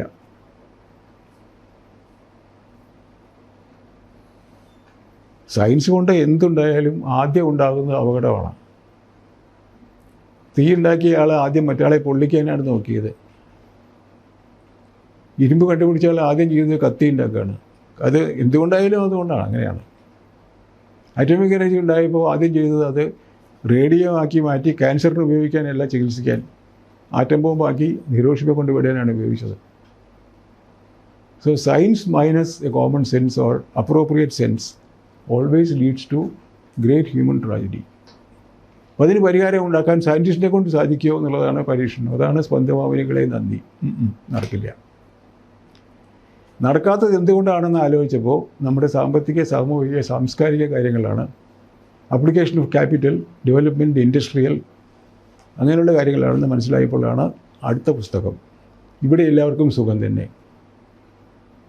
അത് മോഡേൺ സയൻസും ടെക്നോളജിയും മോഡേൺ ക്യാപിറ്റലും മോഡേൺ മാനസികാവസ്ഥയും കൂടെ ഉണ്ടായാൽ ലോകം എങ്ങനെ ആയിരിക്കും എന്നുള്ളൊരു ചിത്രമാണത്. പിന്നെ എനിക്ക് മനസ്സിലായത് ഇതിൻ്റെയൊക്കെ മുകളിൽ പൊളിറ്റിക്കൽ ആസ്പെക്ട്സ് ഉണ്ട്, അപ്പോൾ ഗവൺമെൻറ്റൽ ആസ്പെക്ട്സ് ഉണ്ട്. ഡൽഹി പോയപ്പോഴാണ് അത് മനസ്സിലായത്. അപ്പോൾ അതിനെ ആസ്പദപ്പെടുത്തിയിട്ടാണ് ബാക്കി 3 നോവലുണ്ടായിട്ടുള്ളത്. കേന്ദ്ര സാഹിത്യ അക്കാദമിയുടെ കാര്യം പറഞ്ഞ സമയത്ത് കേരള സാഹിത്യ അക്കാദമിയെ കുറിച്ച് താങ്കൾ പറഞ്ഞു. താങ്കൾ ഒരിക്കലും അതുമായിട്ട് അസോസിയേറ്റ് ചെയ്തിട്ടില്ല. ഇതൊരു ഡെലിബറേറ്റ് ആയ തീരുമാനമായിരുന്നു. ഡെലിബറേറ്റ്. ഞാൻ ഈ കൊടൈക്കനാലിരിക്കുന്ന കാലത്താണ് എനിക്ക് ഈ അവാർഡ് കിട്ടുന്നത്, ഞാൻ പറഞ്ഞല്ലോ. ഒബ്സർവേറ്ററി. അപ്പോൾ അവാർഡ് വാങ്ങാൻ അവിടെ അന്ന് ഈ അവാർഡ് ദാനത്തിന് അങ്ങനെ എന്തോ ഒരു വലിയ ചടങ്ങോ സെറിമണിയോ ഒന്നുമില്ല. അവാർഡിനൊരു ഒരു മെമൻറ്റോ പോലും ഇല്ല. ഒരു പേപ്പറിലൊരു സർട്ടിഫിക്കറ്റും ഉണ്ട്. 500 രൂപയാണ് അക്കാഡമി അവാർഡ് ആ കാലത്ത്. 500 രൂപയുണ്ട്, ഇതാണുള്ളത്. അത് അന്ന് അവർ അനൗൺസ് ചെയ്ത ദിവസം എനിക്ക് പോകാൻ പറ്റിയില്ല. കാരണം കൊടൈക്കനാൽ ഒബ്സർവേറ്ററിയിൽ ഇരുന്ന ഒരു അസിസ്റ്റൻറ്റ് ഡയറക്ടർ ഉണ്ടായിരുന്നു, ഒരു മര്യാദയില്ലാത്തൊരു മനുഷ്യൻ. അദ്ദേഹം പറഞ്ഞു, ഞാനതിൽ കാഷ്വലി എഴുതി കൊടുത്തു, എനിക്കിങ്ങനെ അക്കാഡമിയിൽ അവാർഡ് വാങ്ങാൻ പോകാണ്ട് 2 ദിവസം ലീവ് വേണം എന്ന് പറഞ്ഞിട്ട്. അദ്ദേഹത്തിൻ്റെ ചോട്ടിൽ എഴുതി, how A scientist can get an award for literature, nonsense, leave rejected. പോരെ. അദ്ദേഹം ഒരു വടക്കേ ഇന്ത്യക്കാരനാണ്. ഞാൻ പിന്നെ പോയി ചർക്കിക്കാനൊന്നും പോയില്ല. ഞാൻ പോയില്ല, അക്കാഡമി അവാർഡ് വാങ്ങാൻ പോയില്ല. ഡയറക്ടർ വന്നപ്പോൾ ഞാൻ പറഞ്ഞു, അതേ ഒരു വേണുബാപ്പു എന്നൊരു ഒരു അസ്ട്രോണമറായിരുന്നു, നല്ല മനുഷ്യനായിരുന്നു. ഇങ്ങനൊരു സംഭവം ഉണ്ടായിരുന്നു. You could have gone, told me, you are not here, anyway forget about it, you want to go now, go and get it. ഞാൻ പോയി വെച്ചപ്പോൾ ഒരു ശങ്കരപ്പിള്ള എന്നൊരാളാണ് അക്കാഡമിയുടെ അന്നത്തെ സെക്രട്ടറി. കർക്കശക്കാരനായൊരു മനുഷ്യനാണ്. എനിക്ക് അന്ന് കുറച്ച് വെറുപ്പ് തോന്നിയെങ്കിലും പിന്നെ അറിഞ്ഞപ്പോഴാണ് അദ്ദേഹത്തെക്കുറിച്ച് ഞാൻ മനസ്സിലാക്കുന്നത്. സ്വന്തം ഭാര്യ ഒരു ടീച്ചറായിരുന്നു, ഹൈസ്കൂൾ ടീച്ചറായിരുന്നു. അയമ്മ ഇയാൾ തൃശ്ശൂർ വന്നപ്പോൾ ഇയാൾ അടുത്ത കൂടെ താമസിക്കാൻ വേണ്ടിയിട്ട് ആരോടൊക്കെ ശുപാർശ പറഞ്ഞിട്ട് അവിടേക്കൊരു ട്രാൻസ്ഫർ വാങ്ങിച്ചു. ആ ട്രാൻസ്ഫറിനെതിരെ ഇല്ലീഗലാണെന്ന് പറഞ്ഞിട്ട് ഇയാൾ കോടതി കേസ് കൊടുത്തു. ഈ മനുഷ്യൻ അങ്ങനത്തെ ആളെ എനിക്കറിയില്ല.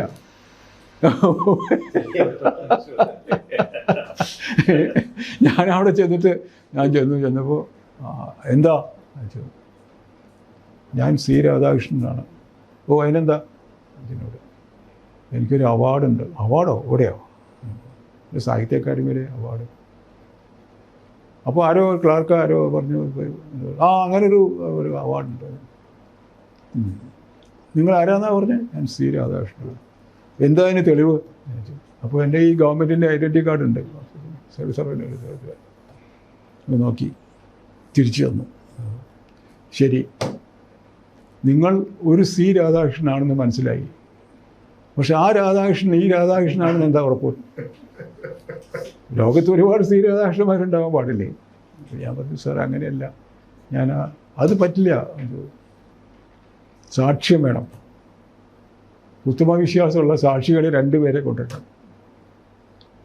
ഞാൻ ഫോൺ ചെയ്തോട്ടെ? ഓ, ഞാൻ കൈ തെറ്റി പറഞ്ഞു, അത് പറ്റില്ല, ഇത് സർക്കാരിൻ്റെ ആവശ്യത്തിലുള്ള ഫോണാണ്, അതിന് എഴുതി വെച്ചിട്ടുണ്ട്, അതിനകത്ത് 4 അണ ഇടണം, 4 അണ 25 പൈസ ചില്ലറ.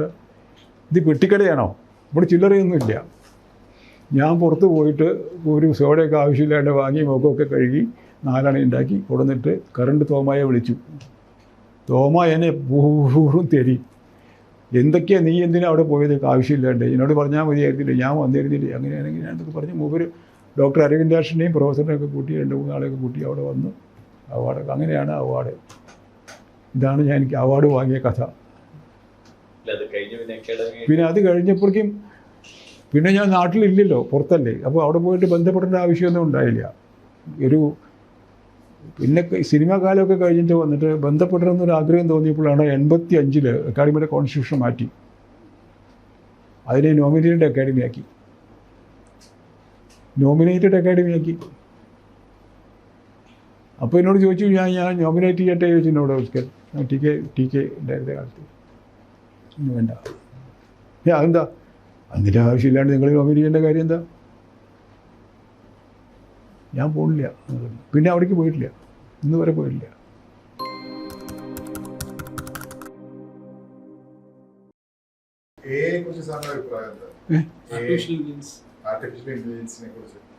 ആർട്ടിഫിഷ്യൽ ഇൻ്റലിജൻസ് എന്ന് പറയുന്നത് ഇപ്പോൾ യന്ത്രങ്ങളുടെ കാര്യത്തിലല്ലേ പറയാനുള്ളൂ. ആർട്ടിഫിഷ്യൽ ഇൻ്റലിജൻസ് എന്ന് പറയുന്നത് നമ്മൾക്ക് പ്രഡിക്റ്റ് ചെയ്യാൻ കഴിയാത്ത ഒരു കോൺസെപ്റ്റിലേക്ക് ഒരു ഔട്ട് ഗ്രോത്ത് ഉണ്ടാകുന്നതിനെയാണ്. ഒരു ഇൻ്റലിജൻസ് സർക്യൂട്ടിൻ്റെ അകത്തുനിന്ന് എന്തൊക്കെ എക്സ്പെക്റ്റ് ചെയ്യാമോ അതിൻ്റെ പുറത്തുള്ള ഒരു കാര്യത്തിലേക്ക് ഈ സർക്യൂട്ട് കടക്കുമ്പോഴാണ്, അല്ലെങ്കിൽ കടക്കാൻ പ്രാപ്തമാകുമ്പോഴാണ് അതിനെ ആർട്ടിഫിഷ്യൽ ഇൻ്റലിജൻസ് എന്ന് പറയുന്നത്.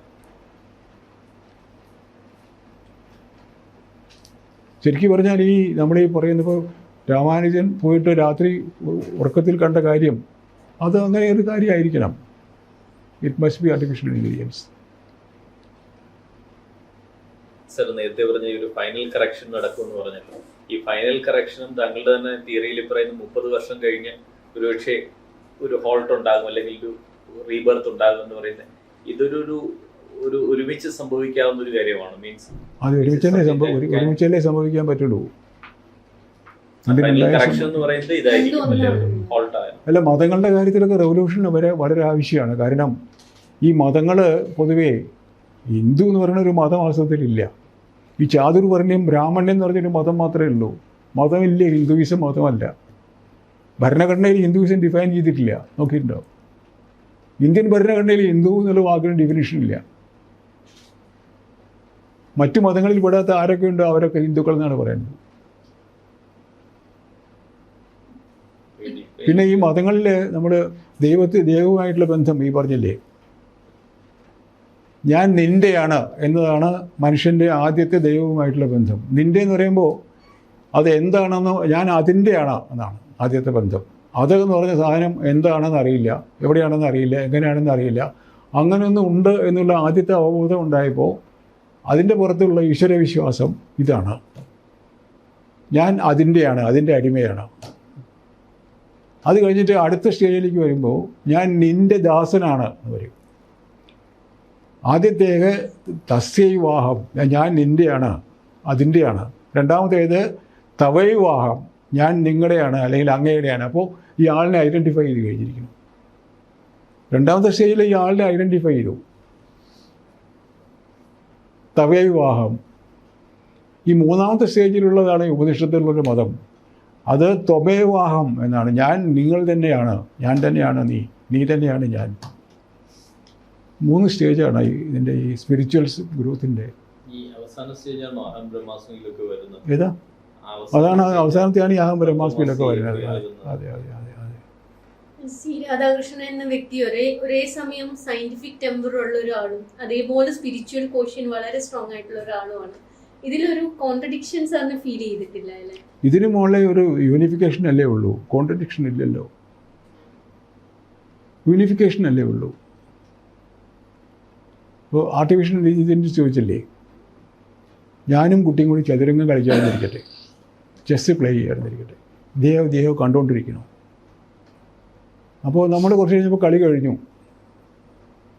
വിവരെന്താ പറയുക, 16 മൂവിൽ കുട്ടി എന്നെ തോൽപ്പിച്ചു ഇല്ലേ, ഇതല്ലേ പറയുക.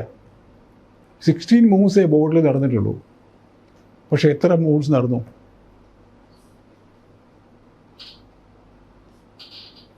കുട്ടി ഒരു കരു നീക്കുമ്പോൾ തന്നെ ഒരുപാട് കരുക്കൾ വേറെ നീക്കിയാൽ ഉണ്ടാക്കാവുന്ന സാധ്യതകൾ കണക്കാക്കി, അത് ഞാൻ നടത്താവുന്ന കളി കണക്കാക്കി, അതിനപ്പോൾ ചെയ്യാവുന്ന അപ്പോൾ നോക്കുമ്പോൾ അത് വേണ്ടാന്ന് വെച്ചു. ഇതൊരു വേറൊരു ഈ പോസിബിലിറ്റി ഇങ്ങനെ ഒരുപാട് ഓരോ കരു നീക്കുന്നതിനും ചിലപ്പോൾ ഒരു 10, 30, 40 കളിക്കാരുടെ കഴിവനുസരിച്ച് ആൾട്ടർനേറ്റ് മൂവ്സ് കണക്കാക്കിയിട്ടുണ്ടാവും. അപ്പോൾ ആകെ എത്ര മൂവ്സ് നടന്നു? ഈ ബാക്കി നടന്ന മൂവ്സൊക്കെ എവിടെ രേഖയുണ്ടോ?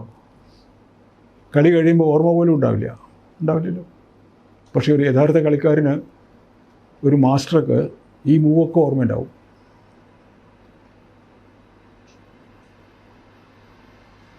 മലയാളത്തിലെ എഴുത്തിലെ ഒരു സയന്റിഫിക് ടെമ്പർ ഇൻട്രൊഡ്യൂസ് ചെയ്തത് താങ്കളാണ്. പക്ഷെ അത് പിൻപറ്റി അധികം പേര് വന്നിട്ടില്ല. അതെന്തുകൊണ്ടാണെന്ന് നിശ്ചയില്ലല്ലോ, ആർക്കും പിന്നാലെ വരാവുന്നതേ ഉള്ളൂ. അല്ലാതെ എഴുതാൻ ദുർഗ്രഹമായതുകൊണ്ടാണോ, അത് എഴുതാനുള്ള ഒരു അറിവില്ലാത്തത് കൊണ്ടാണോ? ഒന്നാമത് ഈ ഒരു മൾട്ടി ഡിസിപ്ലിനറി സയൻറ്റിഫിക് അവയർനെസ് അത് വളരെ അപൂർവമാണ്. ഒരുപാട് അധ്വാനിച്ച് ഒരുപാട് പഠിച്ച് വായിച്ചല്ലേ ഉണ്ടാവുള്ളൂ. അപ്പോൾ അതിനൊന്നും ആർക്കും നേരമില്ലല്ലോ. ഫാസ്റ്റ് ഫുഡിൻ്റെ കാലമല്ലേ. താങ്കൾക്കെതിരെ കിട്ടിയിരുന്ന ഒരു ആരോപണം, ശാസ്ത്ര പ്രചാരകനായിരുന്ന സി രാധാകൃഷ്ണൻ കുറച്ചു കഴിഞ്ഞപ്പോൾ ആചാര സംരക്ഷകനായി മാറി എന്നൊരു നെറേറ്റീവ്. ശബരിമല ആ സമയത്ത് ഒരു ആചാരത്തെ ഞാൻ സംരക്ഷിക്കുന്നില്ലല്ലോ. I am dead against all rituals. കാരണം റിച്വൽസ് മുഴുവനും നമ്മളൊരു വഴിയിൽ ഒഴുകിപ്പോകുന്ന വഴിയിൽ തടഞ്ഞു നിൽക്കുന്ന പോലെയുള്ളൂ. നമ്മൾ ഒഴുക്കിൽപ്പെട്ട് ഒഴുകി പോകുമ്പോൾ ഒരു നാളികേരം കൽപ്പാത്തിയിൽ നിന്ന് ചമരോട്ട തൈപ്പിന് നാളികേരം ഇടും പുഴയിലേക്ക്. അത് ഒഴുകി അവസാനം അവിടെ വരുന്നതാണ് വിശ്വാസം. എത്രയോ എണ്ണം വഴി തങ്ങിപ്പോവും, ആരും നോക്കാറില്ല. അതുപോലെ നമ്മൾ റിച്വലിൽ എത്തിക്കഴിഞ്ഞാൽ നമ്മൾ അവിടെ സ്റ്റക്കാവും. കീപ് മൂവിങ് എന്ന് കരുതുന്ന ആൾക്ക് റിച്വൽ പറ്റില്ല. പിന്നെ ഈ മാന്ത്രിക് കാര്യങ്ങളിലൊക്കെ എന്തോ ഒന്നുണ്ട് എന്നൊരു തോന്നലില്ലേ, അത് നമ്പർ 1 അന്ധവിശ്വാസമാണ്. There is nothing like that. ഒന്നുമില്ല, യാതൊന്നുമില്ല, തന്ത്രവിദ്യയിലൊന്നും കാര്യമില്ല എന്നാണ്. ഒരു കാര്യമില്ല. അദ്വൈതത്തിന്റെ പ്രചാരകനാണല്ലോ സാർ നേരത്തെ പറഞ്ഞത്. അദ്വൈതം ആചാരനിഷ്ഠമല്ല എന്ന് പറഞ്ഞതുകൊണ്ടാണ്. അദ്വൈതം ശരിയാണ്. അദ്വൈതമാണ് ശരിക്കുള്ള ഒരു ബേസിക്കായിട്ട് നമുക്ക് എത്തിച്ചേരാൻ പറ്റുന്ന ഒരു ഐഡിയോളജിക്കൽ ബേസ്. എഴുത്തച്ഛൻ ഇത് ഇത്ര സിമ്പിളായി ഡെഫിൻ ചെയ്തുകൊണ്ടാണോ സാർ ഒരു എഴുത്തച്ഛന്റെ ആ ജീവിതത്തിൽ പുറകെ പോകാനുള്ള ഒരു കാരണം? എഴുത്തച്ഛൻ ഇത് ഇത്ര ഈ അദ്വൈതത്തെ വളരെ സാധാരണക്കാർക്കായി ഡിഫൈൻ ചെയ്തു എന്നാണല്ലോ അന്ന് പറഞ്ഞത്. അപ്പൊ അതാണോ ഈ അദ്ദേഹം ഇത്ര സ്വാധീനിക്കാൻ കാരണം? അല്ല, എഴുത്തച്ഛൻ ആ കാലത്ത് ഈ നാട്ടിൽ ജാതി മതവും നോക്കാതെ കുട്ടികളെ പഠിപ്പിക്കുകയായിരുന്നു. അതായിരുന്നു ആ എഴുത്തച്ഛന്മാർ ചെയ്തിരുന്ന ഒരു പണി. അതാണ് സാമൂതിരിക്ക് നമ്പൂതിരിമാർക്കും പിടിക്കാതെ വന്നത്. അവർ ഇയാളെ അവിടെ നിന്ന് കെട്ടിക്കുകയായിരുന്നു. എല്ലാ കളികളും അടച്ചു പൊട്ടിച്ചു. എല്ലാവർക്കും വിദ്യാഭ്യാസം കൊടുക്കുക, എല്ലാവരോടും എല്ലാം പഠിപ്പിക്കുക, എല്ലാവരെയും ആവശ്യമുള്ളവരെയൊക്കെ എന്നുള്ളതായിരുന്നു അവസ്ഥ. അത് പാടില്ല എന്നായിരുന്നു. പുതിയ എഴുത്തുകാരെ ശ്രദ്ധിക്കാറുണ്ടോ? പിന്നെ ഞാൻ വായിക്കാറുണ്ട്. ഇഷ്ടപ്പെട്ട ആരെങ്കിലും ഉണ്ടോ? ഇഷ്ടപ്പെട്ട കുറച്ച് പേരുണ്ട്. ഞാൻ പേരെ പറ്റി പറയില്ല. അപ്പോൾ മറ്റുള്ളവരെ പറ്റി പറയാത്ത എന്താണെന്നാവും, ബുദ്ധിമുട്ടാവും. പ്രോമിസിംഗ് ആണോ പുതിയ തലമുറയിലെ? പ്രോമിസിംഗ് ആണ്. ക്ഷമയില്ല. പക്ഷേ ക്ഷമ വളരെ കുറവാണ്, പെർസിവിയറൻസ് കുറവാണ്. ഞാൻ അവരോട് പറയാറുണ്ട്. കാരണം അപ്പോൾ ഞാനൊരു നോവൽ എഴുതിയിരിക്കട്ടെ, ആദ്യം എഴുതിയ നോവൽ പിന്നെ രണ്ടാമത് എഴുതിയിട്ടില്ല, വായിച്ചു നോക്കിയിട്ടില്ല, അത് വേറൊരു കാര്യം. അതൊരു അബറേഷനാണ് ശരിക്കും. അതിനെ അങ്ങനെ കണക്കാക്കിയാൽ മതി. സാധാരണഗതിയിൽ ഒരു നോവൽ എഴുതുമ്പോൾ ആദ്യം എഴുതിപ്പോൾ മുൻപേ പറക്കുന്ന പക്ഷികൾ അത് പ്രിൻ്റ് ചെയ്തപ്പോൾ 500 പേജല്ലേ ഇപ്പോൾ ഉള്ളൂ. അത് ആദ്യം എഴുതിയപ്പോൾ ഒരു 1000 പേജ് ഉണ്ടായിരുന്നു. പിന്നെ നമ്മളത് ഇരുന്നിട്ട് അതിനെ റിവൈസ് ചെയ്യാണ്. ആ കാലത്തൊന്നും കമ്പ്യൂട്ടറും ഇല്ല. അപ്പോൾ ഇത് കുറേ വായിച്ച് കറക്റ്റ് ചെയ്യുമ്പോൾ പിന്നെ വായിക്കാൻ വയ്യാണ്ടാവും. അങ്ങോട്ട് കോഡ് ഇട്ടു, ഇങ്ങോട്ട് വരയിട്ടു, അങ്ങോട്ട് ഇട്ടു, മാർക്കിട്ട് വെച്ചു, പിന്നെ പകർത്തി എഴുതും, പിന്നെ അത് കറക്റ്റ് ചെയ്യും. ഇങ്ങനെ 10 തവണയൊക്കെ കഴിഞ്ഞിട്ടാണ് ഇത് അവസാനമാകുമ്പോൾ ഈ രൂപത്തിലേക്ക് വരുന്നത്. അതിലെന്താ കളയുള്ളത് നോക്കുകയാണ്. ഇതിന്ന് എന്തെടുത്ത് കളയുള്ളത് എന്നാണ് നോക്കുന്നത്. ഏത് വാക്കാണ് കളയുള്ളത്. അപ്പോൾ കുറേ കഴിയുമ്പോൾ ഒരു 2 കാര്യം തീർച്ചയാവും. ഒന്ന്, അതിൽ ഒരുപാട് പന്തികേടുണ്ടെന്ന് തീർച്ചയാവും. അത്രയും നമ്മൾ കണ്ടെത്തിയിട്ടുണ്ടാവും. അതേ സമയത്ത് രണ്ടാമത്തെ കാര്യം, ഇത് പരിഹരിക്കാൻ നമ്മളെ കൊണ്ടാവില്ല എന്നും ബോധ്യമാവും. അപ്പോൾ ഒന്നുകിൽ പബ്ലിഷ് ചെയ്യാൻ കൊടുക്കുക, അല്ലെങ്കിൽ കൊട്ടയിലിടാം. ചിലത് കൊട്ടയിലിട്ടിട്ടുണ്ട്. ആ കാര്യമൊന്നും ഉണ്ടെന്ന് ആരോടും. പക്ഷെ ഇതിൽ നമുക്ക് 2 കാര്യം ഉണ്ടാവും. ഒന്ന്, ഇതിൻ്റെ പോരായ്മകൾ ബോധ്യമുള്ളതുകൊണ്ടാണ് നമ്മൾ വേറൊരു വർക്കിലേക്ക് പോകുന്നത്. ഈ എക്സസൈസ് കൊണ്ട് നമ്മൾ ഒരുപാട് പഠിച്ചിട്ടുണ്ടാവും. ഒരു വാക്ക് അല്ലെങ്കിൽ ഒരു വാചകം അല്ലെങ്കിൽ എൻ്റെ പ്രശ്നം വെച്ചാൽ ഒരു വലിയ നോവലൊക്കെ എഴുതുമ്പോഴത്തെ പ്രശ്നം എന്താ വെച്ചാൽ ഭയങ്കര പാടാണ്, കെട്ടുപാടാണ്. അപ്പോൾ ആദ്യത്തെ ഒരു വരി എഴുതാൻ ആർക്കും പറ്റും. അതിന് യാതൊരു ബോണ്ടേജും ഇല്ല, യാതൊന്നും ആവശ്യമില്ല. വേറെ ഒരു മുന്നൊരുക്കം എന്ന് പറയുന്ന ചിന്ത മാത്രമല്ലേ വേണ്ടൂ. രണ്ടാമതൊരു വാചകം എഴുതുമ്പോൾ ഇത് ഈ ആദ്യത്തെ വാചകമായിട്ട് പൂർണ്ണമായും ബന്ധപ്പെട്ടിരിക്കണം. അതിനൊരു ഹോളിസം വരണം. മൂന്നാമത്തെ ആകുമ്പോൾ ഈ 2 വാചകമായിട്ടും വേണം. നാലാമത്തെ ആകുമ്പോൾ അങ്ങനെ ഒരു 1000ാമത്തെ ആലോചിച്ച് നോക്കും. ഇത്രയും ഹോളിസ്റ്റിക് ആയിട്ടൊരു സ്ട്രക്ചറിനകത്ത് നിന്നാലേ നടക്കുള്ളൂ. അപ്പോൾ എത്രത്തോളം വലിപ്പം കൂടുന്നതോ അത്രത്തോളം ഈ ഒരുപാട് സ്റ്റാമിന അതിനകത്ത് ഇൻവോൾവാണ്. അത് കുറവായാൽ എഴുതാൻ പറ്റില്ല. വലിയ പുസ്തകം എഴുതാൻ പറ്റില്ല. പുസ്തകത്തിൻ്റെ വലിപ്പവും കണ്ടൻറ്റിൻ്റെ വലിപ്പം രണ്ടും രണ്ടാണ്. പക്ഷെ ഡിസ്ക്രിപ്റ്റീവായിട്ടുള്ള കുറേ കാര്യങ്ങൾ നമുക്ക് ഒരു സോഷ്യോളജിക്കൽ സ്ട്രക്ചറോ അല്ലെങ്കിൽ ഒരു ബാക്കിയുള്ള കാര്യമോ പറയേണ്ടി വരുമ്പോൾ അതിൻ്റെ വലിപ്പം കുറയ്ക്കാൻ പറ്റില്ല. അപ്പോൾ അൺലെസ് യു ഗീവ് ഡീറ്റെയിൽസ്, വെറും ഭാവം മാത്രമാണ്. ഇപ്പോൾ നമ്മൾ പിന്നെ MTയുടെ മഞ്ഞ് പോലൊരു പുസ്തകമാണെങ്കിൽ ഇൻസിഡൻസ് അല്ല കാര്യം, അതിന് ഭാവമാണ് കാര്യം. അതിന് വലിപ്പം വേണ്ട. എല്ലാം വായിക്കുന്ന കടലിലെ ഭാവത്തെക്കാൾ പ്രധാനം അതിൻ്റെ ഇൻസിഡൻസിൽ കൂടെ വരുന്ന അവബോധമാണ്. അപ്പോൾ അത് വലിപ്പം കൂടാണ്ട് കഴിയില്ല. അപ്പോൾ എന്തുകൊണ്ട് ഇത് വലിപ്പം ഉണ്ടായി, എന്തുകൊണ്ട് കുറഞ്ഞു എന്ന് ചോദിക്കുന്നതിൽ ഒരു അർത്ഥമില്ല.